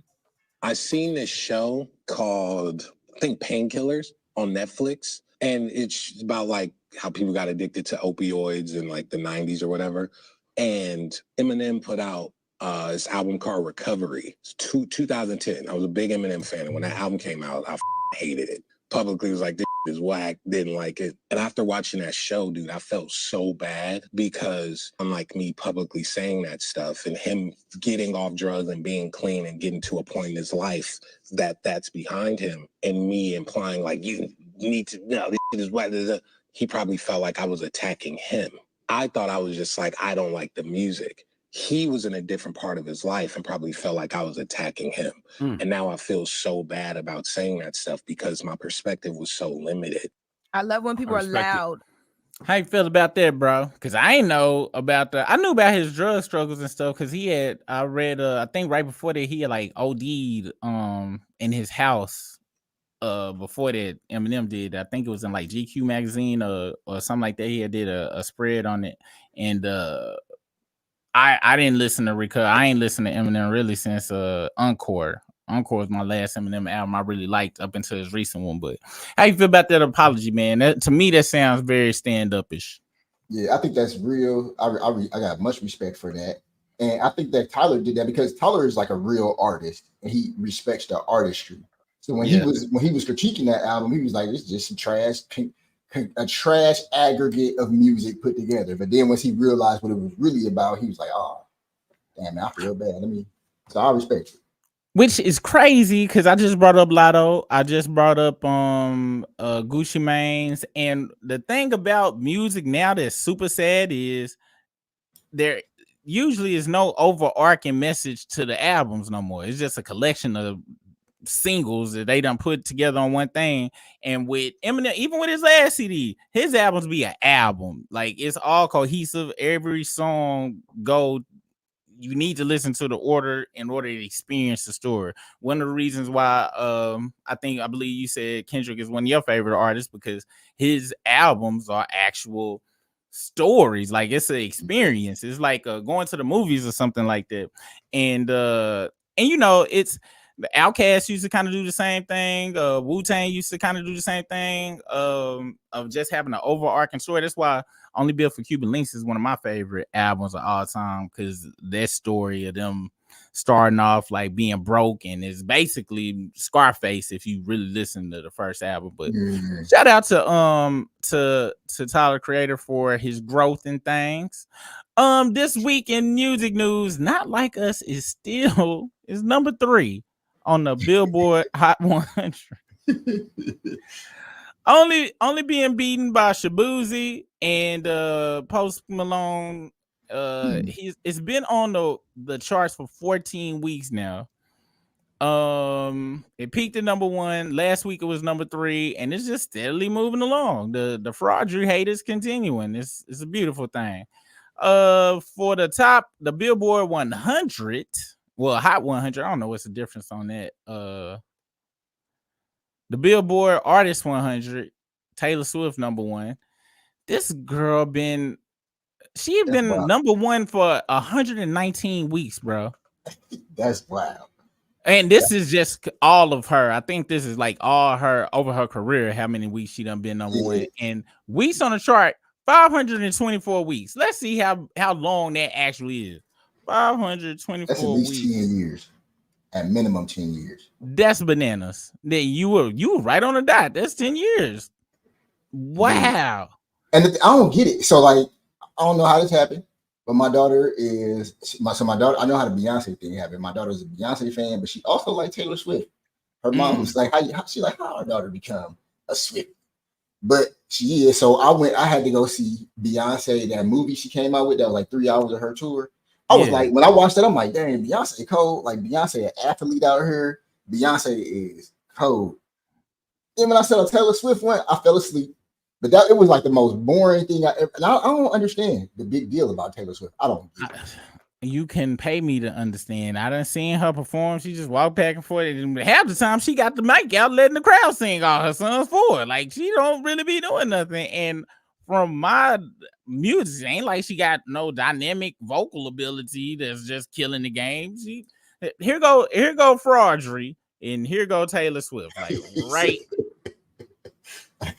right there. So I'm really not getting it. But hey, she up there, and Kanye West is number 6. Ty Dolla $ign is number 9. Okay. And yeah, all right. That's is this for albums or songs? This is called the Billboard Artist 100. Don't really go into this week's most popular artists across all genres, ranked by album and track sales as provided by Illuminate. So yeah, this is like just overall in general. I ain't know Ty Dolla $ign was moving like that. He came and bumped Kendrick down a little bit, but Kendrick been on the charts for 449 weeks, but Ty been on for 66 weeks, which is not flimsy at all. SZA been on for 258 weeks. I didn't even know this list existed. I either. Yo, Taylor Swift is whooping Eminem. He 400 weeks, and he came out way before she came out. Wow. That's crazy. Taylor, man. I don't know what to say about that. Gorilla 29. So that's the top 30 on net. And Vultures 2 independently is number 2 on the Billboard 200 albums. Independent. So that's crazy. It's hard to be able to do something like that. So shout out to him. Let's see. What else did we get to? Dr. Dre is producing Snoop Dogg's album. It's called Missionary. Every time I hear that, it's funny. I don't know why. Because it is funny. Let's see what you know, me and Snoop working together again, and it's been 30 years. Believe it or not, I've only produced one album on Snoop, which was Doggy Style.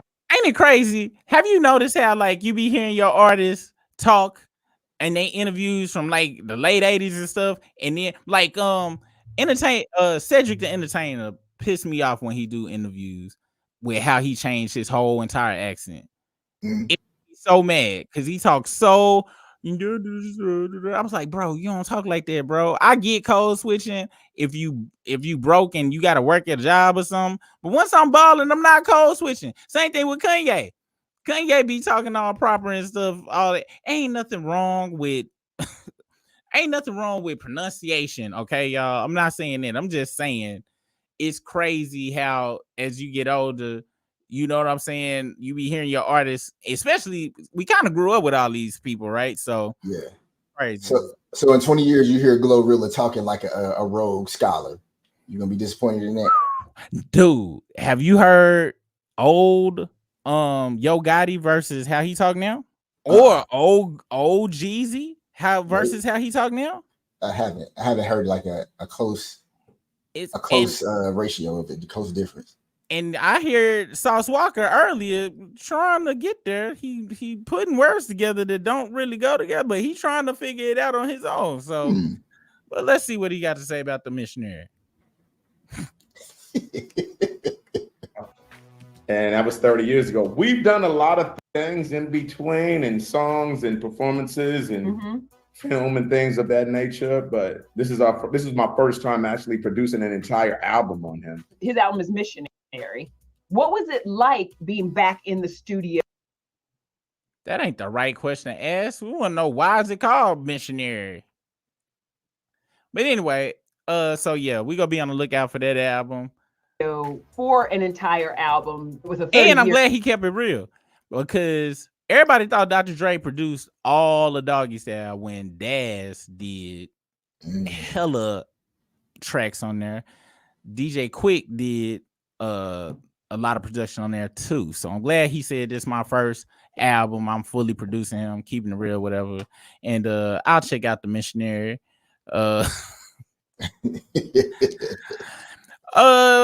Future and Metro are on tour. They stopped in NYC. Now I saw some people complaining about the concert, but I think they was some of Fraudry's devils that was going around trying to cause mischief. But here are 7 favorite parts of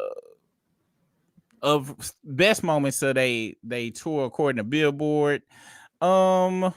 They doing 12 or 27 shows. Okay.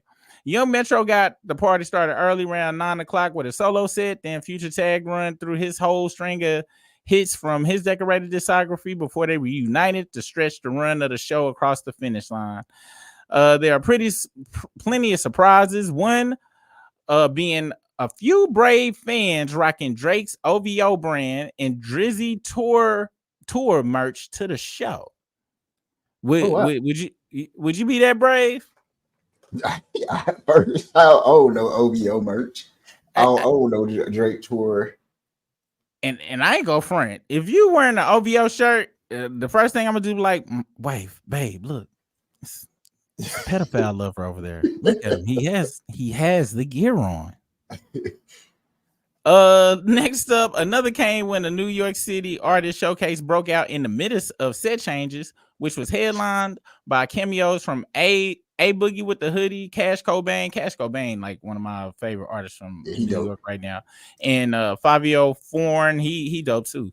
The crown jewel shook of the night took place. Oh, the crown jewel shock of the night took place near the very end when Type Shit collaborator Travis Scott popped up. He has chosen a side. I'm guessing he ain't messing with Fraud no more. Popped out to bridge the rage in the Barclays, which set the Brooklyn crowd into an absolute frenzy. Between La Flame's guest appearance and Like That, Metro and Future attempted to calm the sugar rush with euphoric high. The audience was on with the demure "We Still Don't Trust You" opening track as their final offering before closing the curtain. That sound dope, like a dope show or whatever. Have you ever seen Future perform? I've never seen a Future performance. I couldn't imagine this. Like, it's just him rapping. I don't know. This is what Future looked like performing. I seen him. I done seen him a few times. Let's see. Hey, what is? Let's see if we can see some stuff. So basically, you muted it. Okay, I'm about to say you muted it. Yeah. Oh yeah, it's just him kind of stunning on folks. That's what I expected. That's exactly what I expected. I ain't gonna lie, man. Concerts look so trash with phones out, man. Make it not even fun to me. Yeah, a lot of walking, slow walking, moving around. You know what this remind me of? What I expected. What's that? It remind me of that Steve Harvey joke when he was like, rap shows, they don't know how to put on no show. They just come out and be like, but now they don't even do that. These things is not even out of breath. They don't even need no breath control for what they doing. Definitely do not. Let's see. They done changed into some painter outfits. Let's see. Still walking around. just walk in, hand raised, raise your hand for me. Yeah, man. It looks like we're not missing out on anything. Oh, we got some squatting. We got some partial jumps. And a little flow. Oh, yeah, man. That's what I expected. That's why I guess that's why I never seen Future. Yeah, Kendrick be putting on a show. Like a show. This looked like what Fraudry would do. And this I believe is last on the list. Complex's 50 best Atlanta rappers are all time ranked. And Lil Nas X, I did not know was from Atlanta. I ain't either. It makes sense. And me and you was just talking about how dope that project was. His first project released with Old Town Road. Then he had to go mess it up, sliding down the hill to give the devil a lap dance with dudes butt naked in the locker room, swinging twig and berries all around. He definitely took it to the next level. Last level. King Cooper. Very last level. No level is laster than that one. Pee Wee Longway. Do you listen to Pee Wee Longway? I've never heard of him. It's the Blue M&M right here, man. Pee Wee Longway goes so, dude goes so fed. I ain't said that in a long time. He goes federally. Pee Wee Longway goes super hard. And as you know how I am about authenticity of my rappers, he is as authentic as it gets. Pee Wee Longway definitely should be on the list. Saha the Prince should be much higher on this list because do you know how much of Kanye's material Saha has written? And how much of other stuff he is ghost written? But dude, if you ever get some time, anybody out there that's a Saha Prince fan, go check out his first two mixtapes, Master of None, I believe, or Master of All. Let me see. Y'all gotta check these Saha mixtapes. This first two, and I'm telling you, bro, you would love Saha's Royal Flush and Jack of All Trades. Bro, you gotta listen to these. This is right up your alley, bro. Right up your alley. Check that out. I'm talking about musically, the instrumentation, all of that stuff, dude. And this dude is amazing writer. Is amazing writer. So Saha the Prince, I feel like he should have been up. Trouble, I don't have too much. I know who he is, but I ain't really listen to him like this, so I ain't got nothing to say. Rich the Kid. Did you listen to Rich the Kid? I know who he is, but I ain't like seek his music out to go check it out. Same. I can't call his thing. You remember K Camp? Yeah, I do remember K Camp. K Camp was like running it for a second. Like he was just dropping repeated hits for a minute. Has he dropped anything as of late? I don't think so. His last big song was Cut Off, Comfortable, and Lottery. I don't know them last two songs, but Cut Off, that song is a classic. Lil Scrappy should definitely be way back up here somewhere, probably at number 60 something. I'm sorry, Scrap, but all you got is Never Ever and Money in the Bank. From the club. Bro, and Money. No Problems was dope. You don't want no problem. Oh yeah, it was. That was a dope video, dope song. It was. But the thing about Lil Scrappy is his verse wasn't always the best verse on there. Like with Money in the Bank, Young Buck watched him. They could have took him off and just made that a Young Buck song, and it would have been perfect. Same thing with Never Ever. Was he on that one song like What It Is though? Was he on that song? I don't think so. I think that was Trillville. He might have been on a remix or something, but I don't think he was on there. B.O.B. Did you ever get into B.O.B.? When he first came out with that Bruno Mars song, I used to love that song. I ain't gonna lie. I stopped listening to B.O.B. when he started talking about the Flat Earth stuff. I was like, I'm cool on him. Yeah, man. I ain't never really get into. He was on a couple of songs that he featured on a couple of songs. He was on a remix. I think he was on the Racks on Racks remix. And he was on the remix with OJ the Juice Man and Bun B that I really liked, but I ain't really get into dude. And he is I ain't gonna lie, you're a disgrace for all us 10-4 hatters with that Flat Earth stuff. Get that shit out of here. Yo, shout out to Ariel Smoke. He said, hey guys, make sure you hit the like button and subscribe. Hit that like and subscribe, please, guys. I can't even put my gifts and stuff I got in here with this function, which but we're stable, so that's all that matters, I guess. This is This is a disgrace. They got your boy. This is a disgrace. You want to know why this is a disgrace? I'm Why about to that? show y'all why this is a disgrace. Okay. I'm about to show y'all why this is a disgrace because a lot of people think I be joking and stuff, but this is why. Hey, okay. Dude, check this out, bro. I'm about to show you something. His discography, all right? This is his albums. Wait, do they list out? Show all. Okay. This is a disgrace because what I'm about to show you is not Go Stop. All right. Alaska and Atlanta 3, Lost Tapes, Zone Connect, The Lord of the Rings, Alaska and Atlanta, Welcome to Texaco, Back Friday, 6 Rings 4. And it continues, and it continues, and it continues all the way back to 2009 with his first album. These is all his tapes. And only a few songs kind of repeat on these because him and Gucci used to do that a lot. And this not even all the tapes. This is just what's on Spotify. Wow.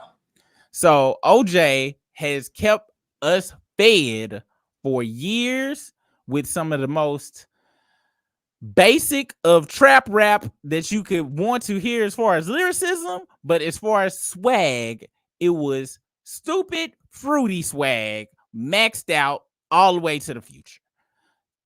You should be top 10, OJ. Don't let them do you like this, bro.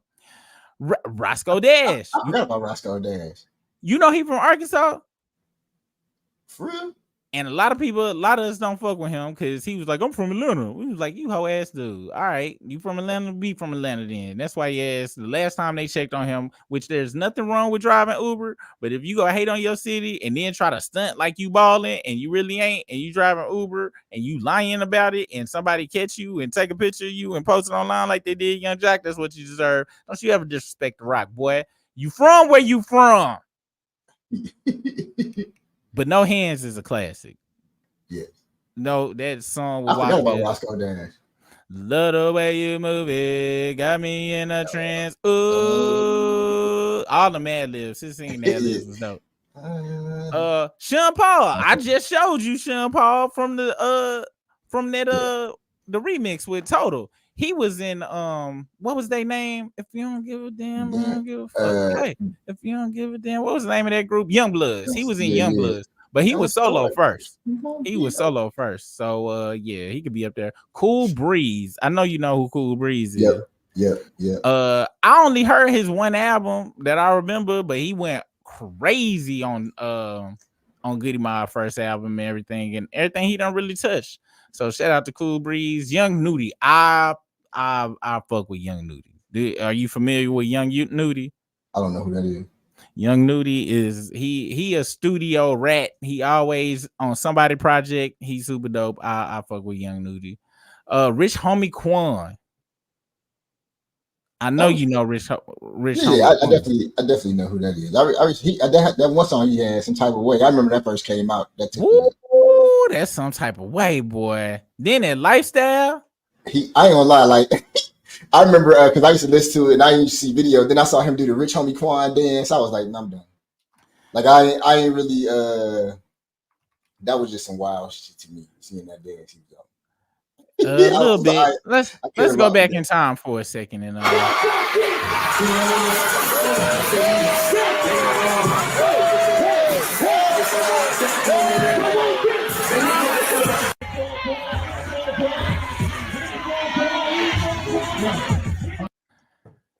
I get it.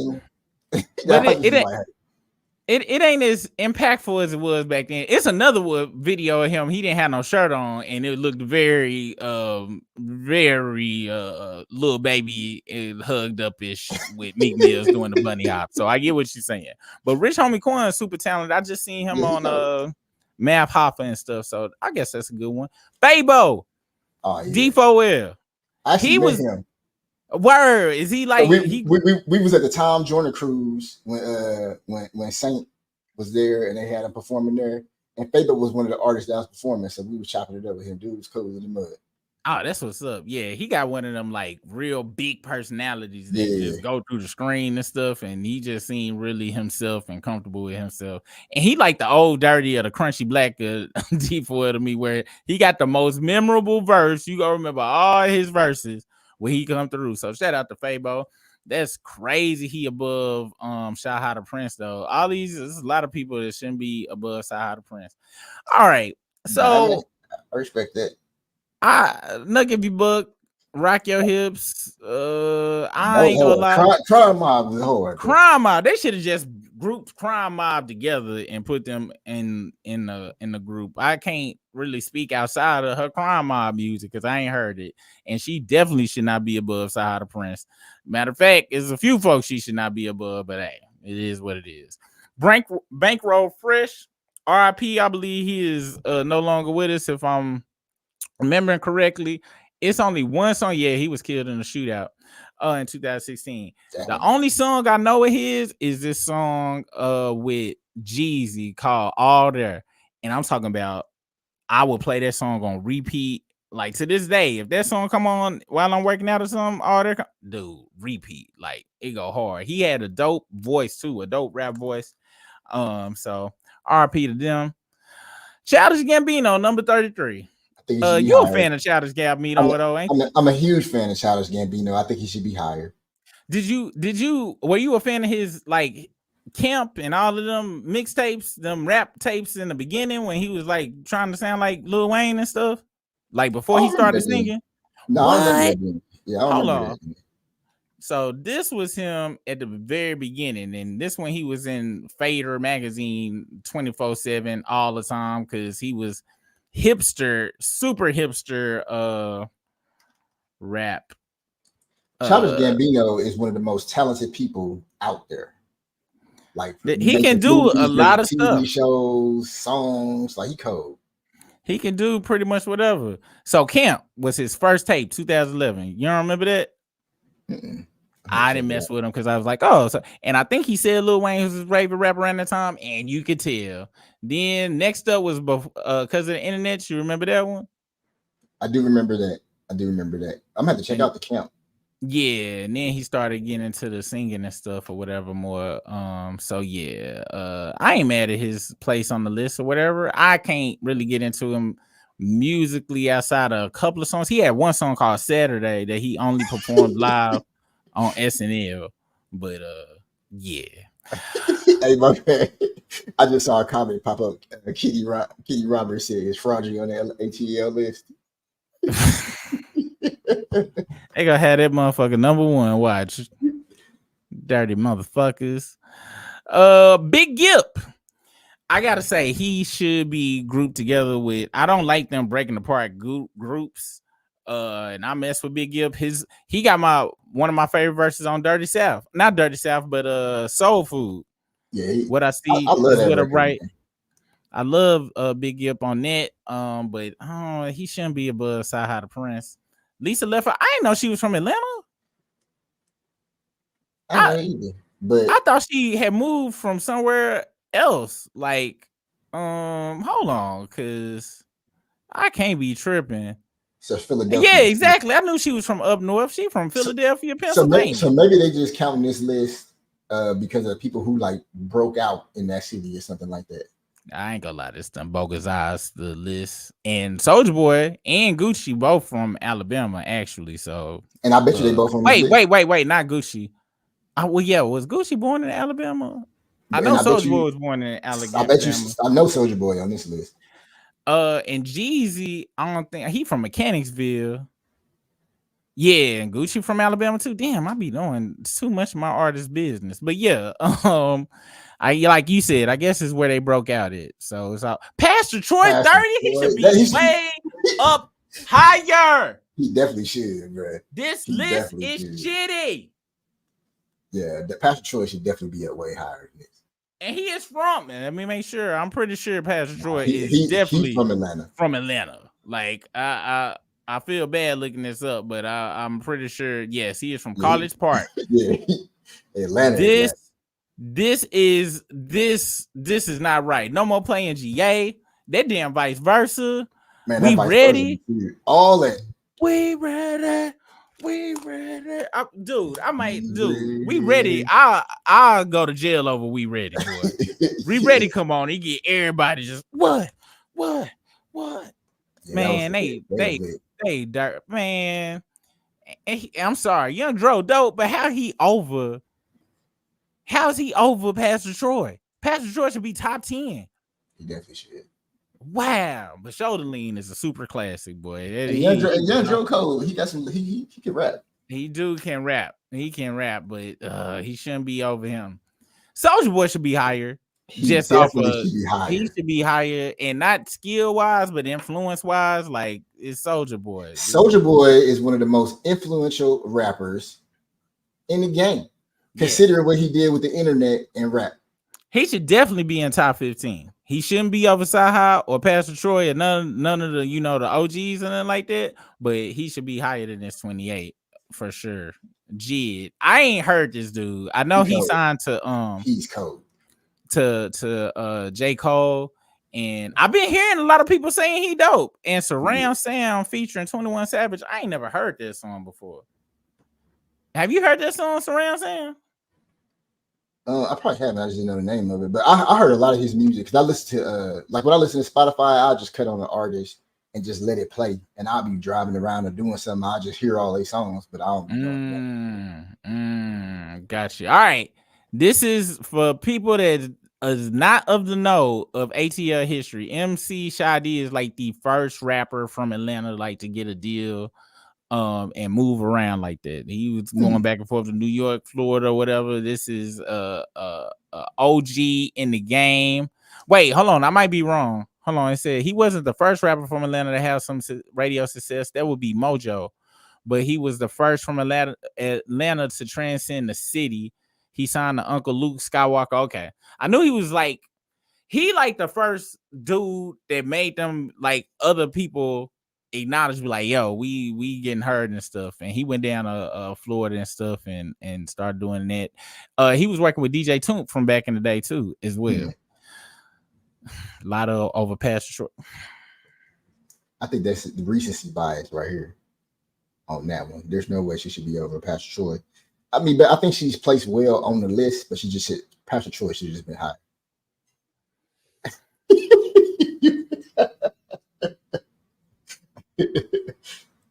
I kind of don't even want to go no more, dude. But we go continue. Like I'm literally like took all the life out of this. Lotto, Yachty, over Lotto.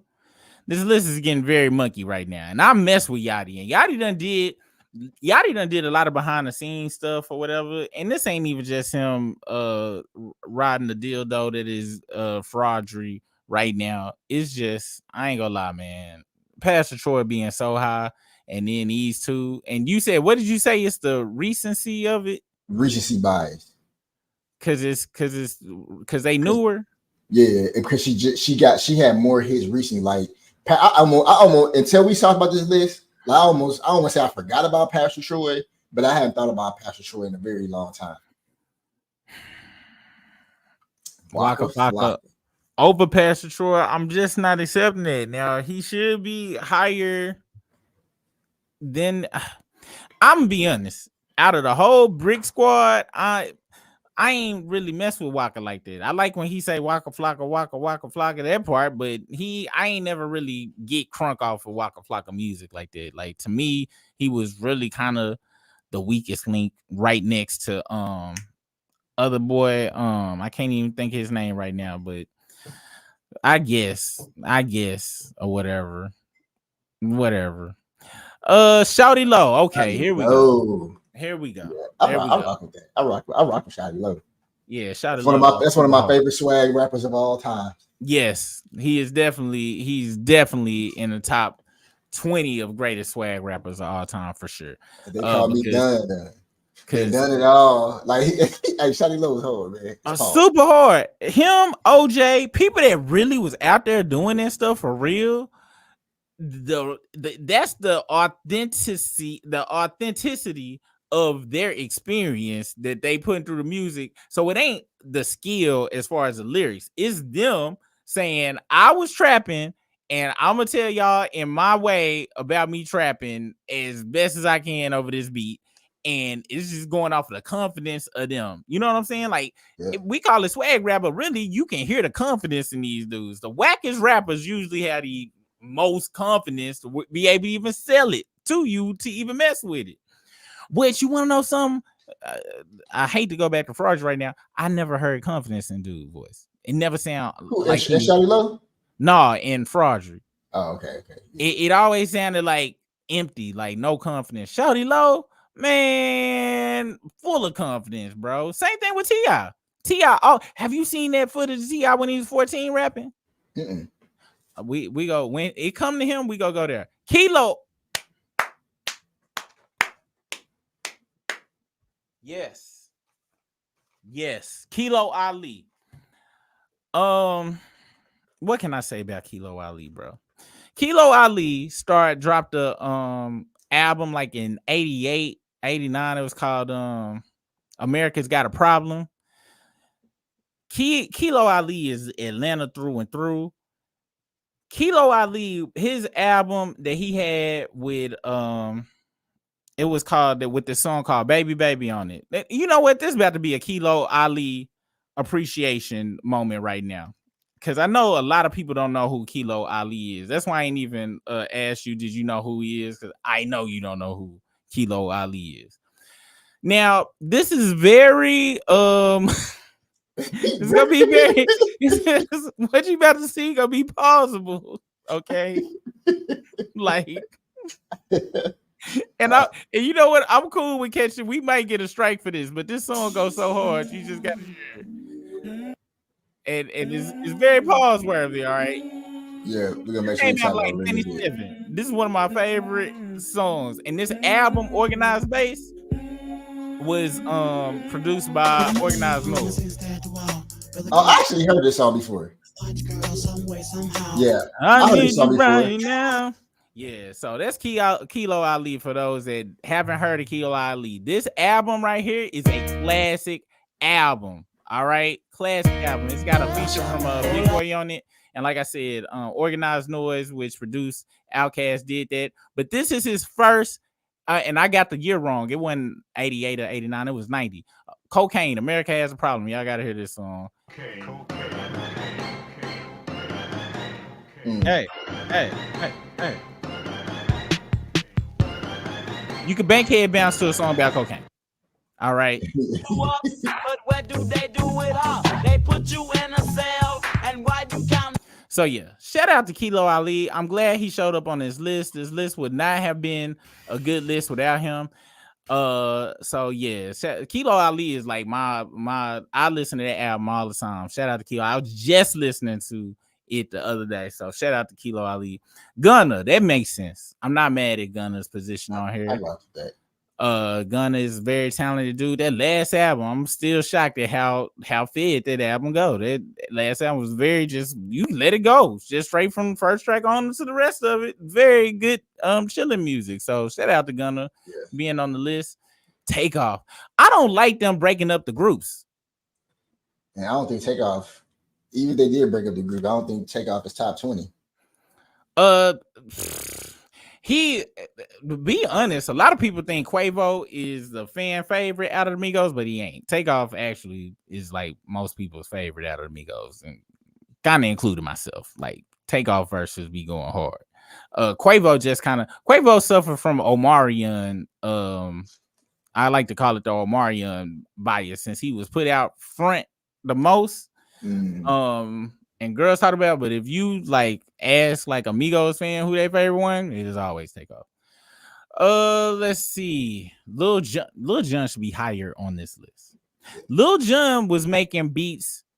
Lil Jon was like a party promoter and stuff, and back in the 90s, and he been making hits since like the mid 90s. He been making beats or organized stuff, and then he just completely blew up in 2002, 2003. Bro, he used to come to St. Louis. We used to go to this club called the Monastery all the time. The Monastery, you had to be 18 to get in, 21 to get your drink on. It was actually at East St. Louis, Missouri. Lil Jon used to be there all the time. He was selling beats for $10,000. Me and my cousins was talking about getting these beats for $10,000. And it's a rumor. I don't know how true it is, but it's a rumor that he came up with from the window to the wall in that spot, because we used to be in there, and East St. Louis club, the Monastery was hella lit, hella ratchet. And when that drama, remember that drama song be like, Lil, ride. So like whenever they used to play that, when the hook used to come on, like everybody was like linked up and they'd be like, all right, y'all. And so everybody would jump, be like, Lil, and like ride left. And so in the very last one, they'd be like, all right, now from the window to the motherfucking wall. And then we would start doing it. We had to jump further. And people were saying that's where he got that from. I don't know. But he was Lil Jon was always in East St. Louis over there in the clubs. Like 3-6 was too. With the specifics of that story, I ain't never heard window from the wall. You probably the only person I know that ever talked about it outside of him saying it. And if he was there as much as you say, as much as you say he was, I can't see him just saying that from nowhere. And what's wild, the window wasn't even a window looking outside. It was a window that was in between that 18-year-old spot to the 21. So you, like I said, you had to be 18 to get in. So the 18-year-olds could be on one side. If you was 21, you could go to both sides. So it was a window that was looking into the 21-year-old spot. Oh, damn. So you had the spot where like respectable people went, and then the spot where fraudulent would go. Nobody was respectable there. It was all ratchetness. Gotcha. 100% ratchetness. I totally understand, and it was all right. I'm gonna leave it there. Lil Jon should be. I feel like he should be high on this list. He definitely should. Okay, this should be top 5, top 10 right here. This dude wrote pretty much all of Criss Cross' first album by himself. He wrote most of Bow Wow stuff by himself. He done wrote Mariah Carey songs, Confessions. Janet, who hasn't he wrote for? How is he number 17? If the people I think about to be ahead of him is ahead of him, I might have to go and report Complex as a adult site or something. I might have to get these folks out of here because this is insane. Jermaine Dupri. You said, yeah, we're gonna have to see how old the person was who wrote this. We got to look up the person who wrote this. We got to see how they came up with this list because this is hella disrespectful. And I hate how they breaking up the people. Now, CeeLo Green, I understand. Yeah. He was a substantially big, but he not over Jermaine Dupri. I'm sorry. He just not. As far as rapper, because as far as period. As far as is this top rapper list? What is this list? Is it top rapper? This say top rappers of Atlanta. That's 50 top rappers of all time list, according to Complex Magazine. And like I said, this CeeLo been writing for himself, rapping, right? He wrote whole albums for other people by himself. Not just I get it. Yeah, but do you consider him a rapper like that though? Or because I consider him more a producer. He definitely a writer, but if they talking about rapper, that's where that's what they're talking about. Dude, I'm sorry. He ain't CeeLo Green ain't over him. I think people hear crazy going on and fuck you going in the back of their head and singing, not rapping. Them was the smash hits. Now, did he go hard on Giddy Mob's first album? Yes, in my window. He went hard on who that. He went hard on, but he ain't said. I'm sorry, he's not such a Jermaine Dupri. Now, I'm not saying talent singing. I'm talking about like you got to know this dude's track record of who and what he has done. He's writing whole albums by himself. This dude was in groups, and then his solo albums was singing albums with some rapping sprinkled in. I'm sorry, I can't agree with that. Quavo, I can't agree with that. And Chris Brown whooped your ass, Quavo. And Chris Brown, how you number 15 and a real life R&B dude is watching you? Hell no. Nah, and you definitely shouldn't be overtaken. This is trash. I'm sorry, Quavo. And I don't know why I'm going so harsh on Quavo, because initially I couldn't tell the difference between the Migos voices when they first came out. So it was verses that Takeoff was doing. I thought was Quavo because he was always in the front. And then Quavo had some dope verses too, but I don't know, man. He got washed by with the recent Chris Brown whipping. That should have knocked him way to the back of the list, because you can't be number 15 and just get washed like that. I'm not mad at Killer Mike. His output with Run the Jewels and stuff and his solo projects, I can't really argue with it. Do you like Killer Mike's projects and stuff? Yeah. I'm not mad at Killer Mike's position. Offset done did a lot by himself compared to the other Migos.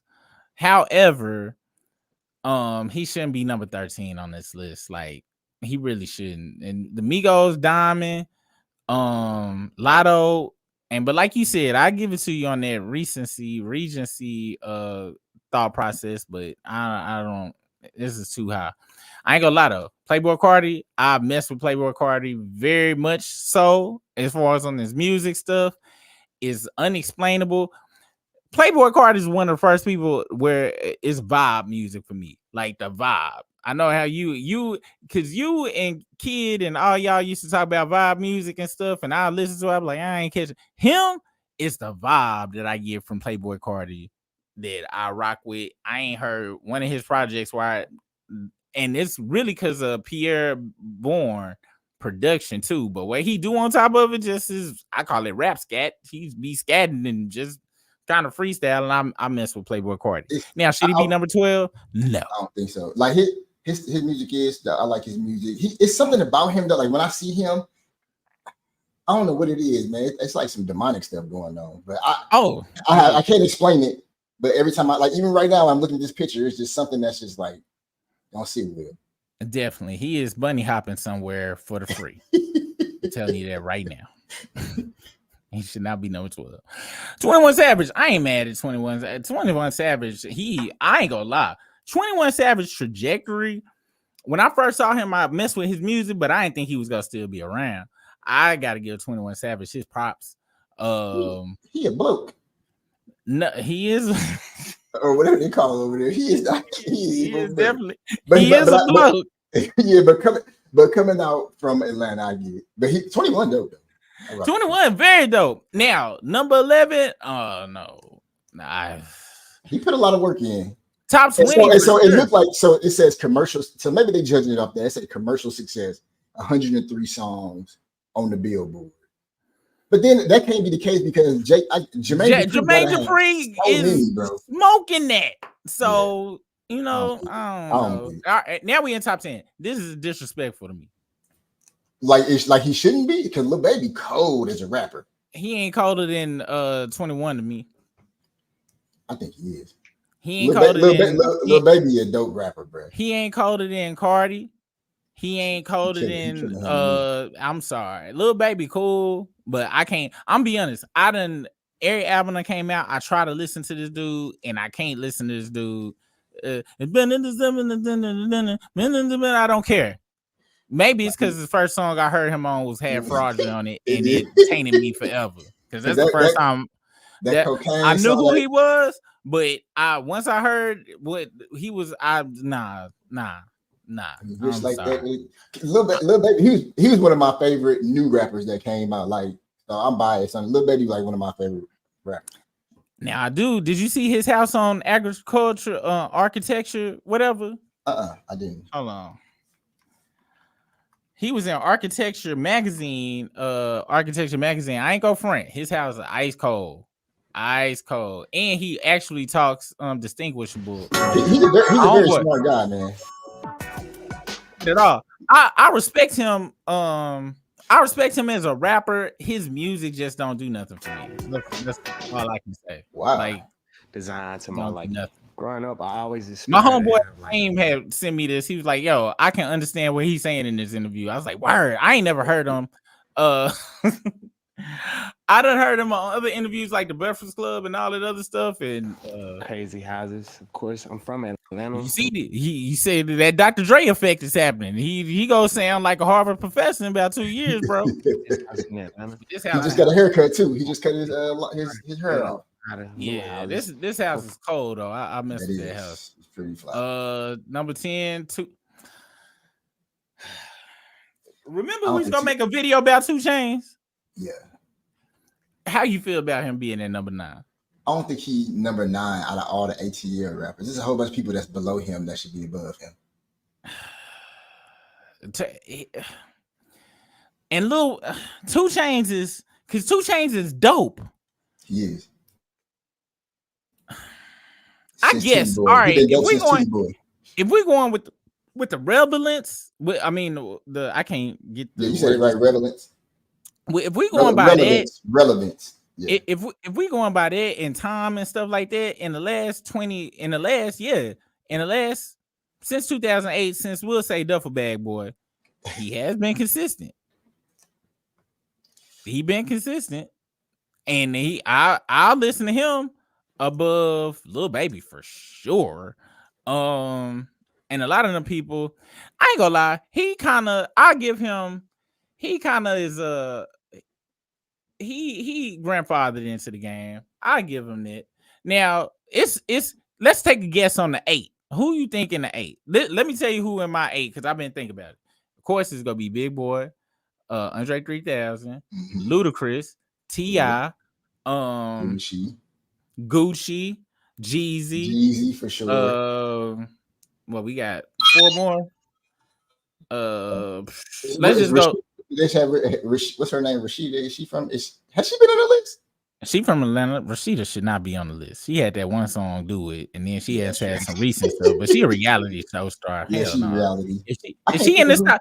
I promise. She shouldn't be in the top 10. No. If she in the top 8, I'm not doing the list. You can finish by yourself. I'm going to sleep.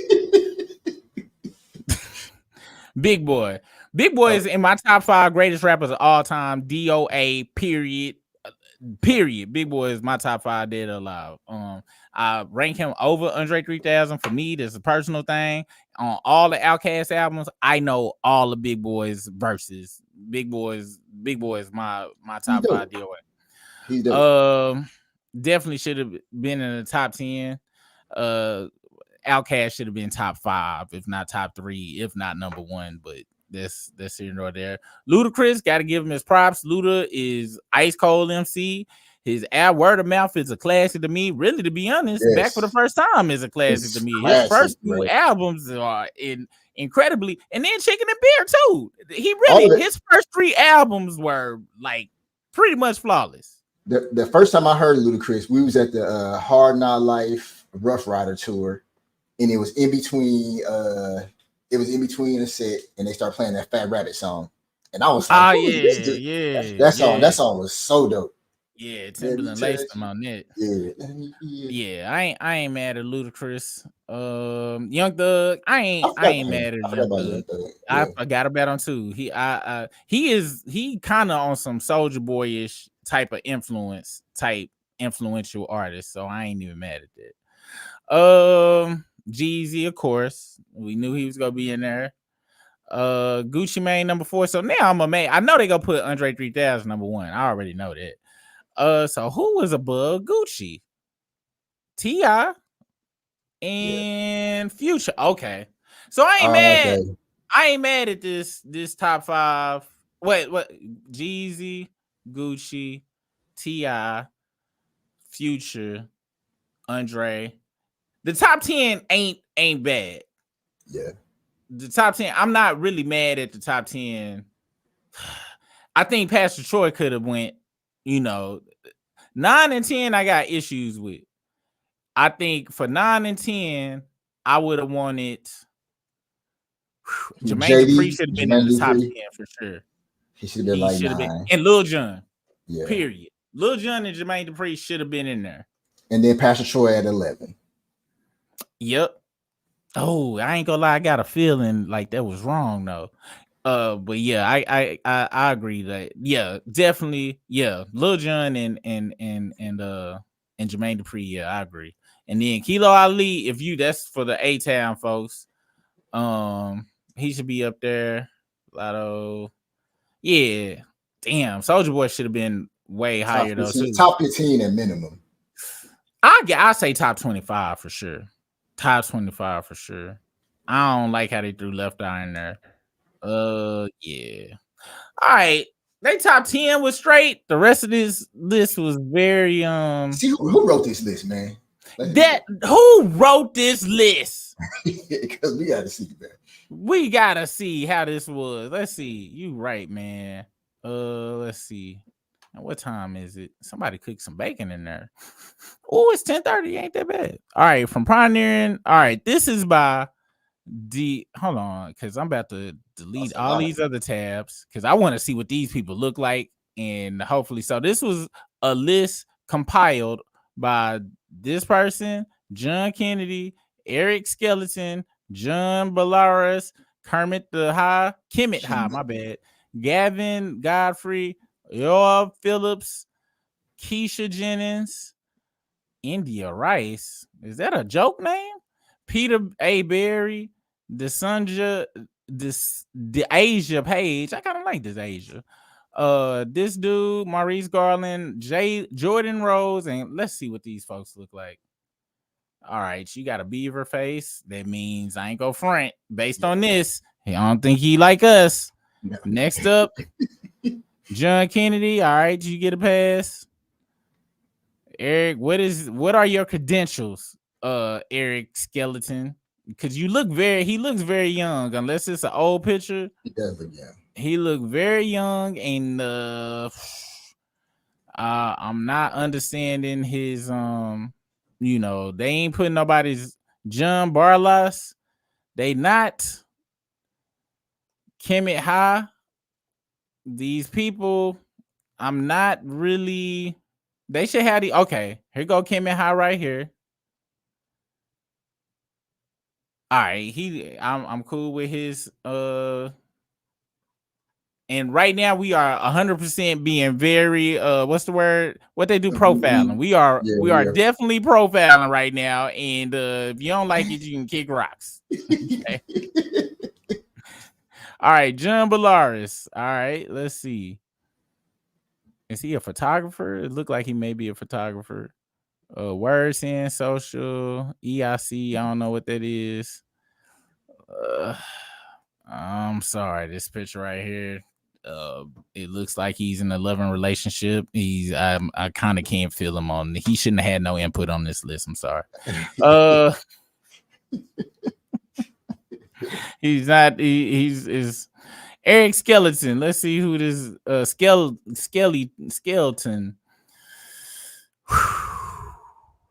This is looking very faderish. This is looking very hipsterish right now. It's making sense. This is looking very hip. He from Atlanta. I mean, he from Los Angeles. No. And then now I gotta investigate these people because who's like, yeah, you know what? We can work with him. Let's see. Demas something for right. This too specific. Let's see who this is. Demas.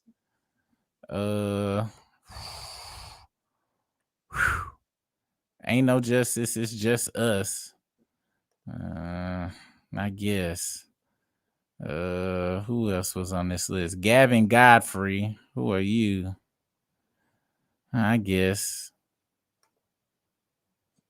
No, that wasn't even him. He almost gave him an accidental pass, and this is him right here. He not only do he got a GoPro, he got to stick with it. Yeah. So yeah. No, let me double check though. It might be this dude right here. It could be okay. Atlanta Journal-Constitution. I think this is the actual. That's got to be him. Yeah. I'm sorry, Gavin Godfrey. I'm sorry I disrespected your GoPro. It's this guy right here. And even if it's not, that's who we go believe it is for me to be able to go to sleep tonight. Yo. All right, this is all I need right here. This is all I need. I don't even care what would have been right here. This was all I needed to see. Keith, we already know what this is. Know. I'm gonna be prejudiced there and judge. Yeah, I'm perfectly fine with that. I'm perfectly fine with that. This is one of the few times where people spelling something crazy was a benefit. The resume needed to be spelled like this for what this list was done. India Rice, come on now. Oh, I think this is this whatchamacallit socials. Complex. Let's see. Wow. I type in India Rice complex after it.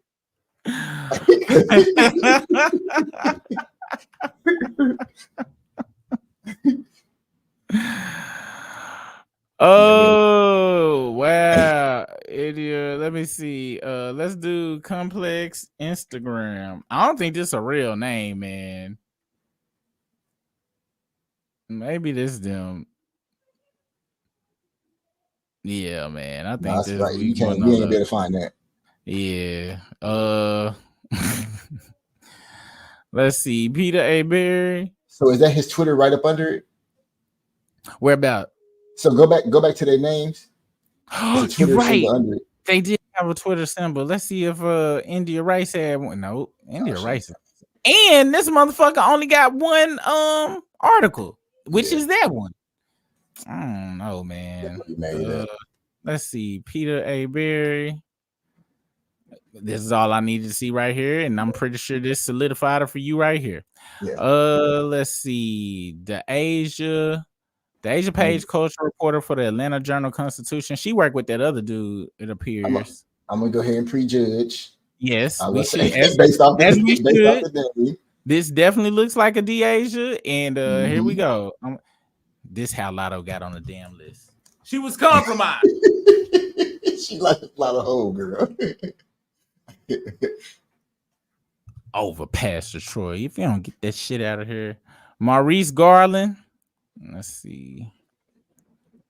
All right. Okay. I'm not yeah, you are approved. Jordan Rose, only one of the few that actually had the guts to put their picture associated with it. Kobe. That's all I need to see. And Clarissa Brooks. That's questionable. We don't know. That is very I'm gonna say yeah. I was wrong because I ain't gonna lie. If I had to bet money, because all I saw when I saw Clarissa, this is what I saw.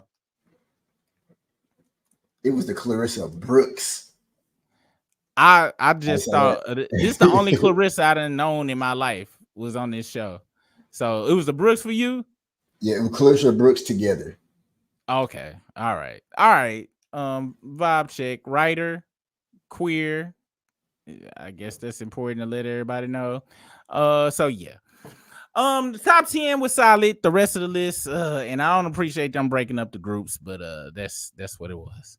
All right, guys. Well, this is the end of the show. Once again, I'm sorry I couldn't really see the chat like that.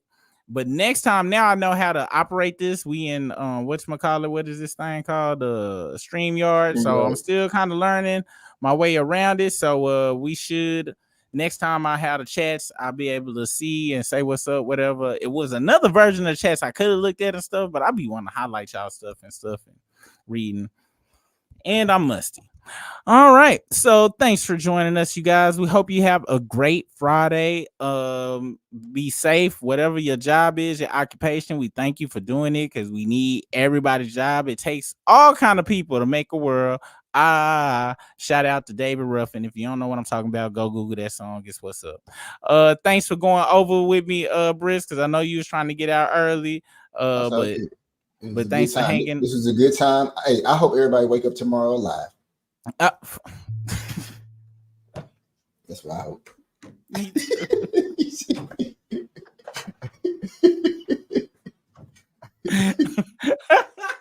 don't know why that was. Y'all have a good one. Peace out. Peace. Oh, snap. Hold up.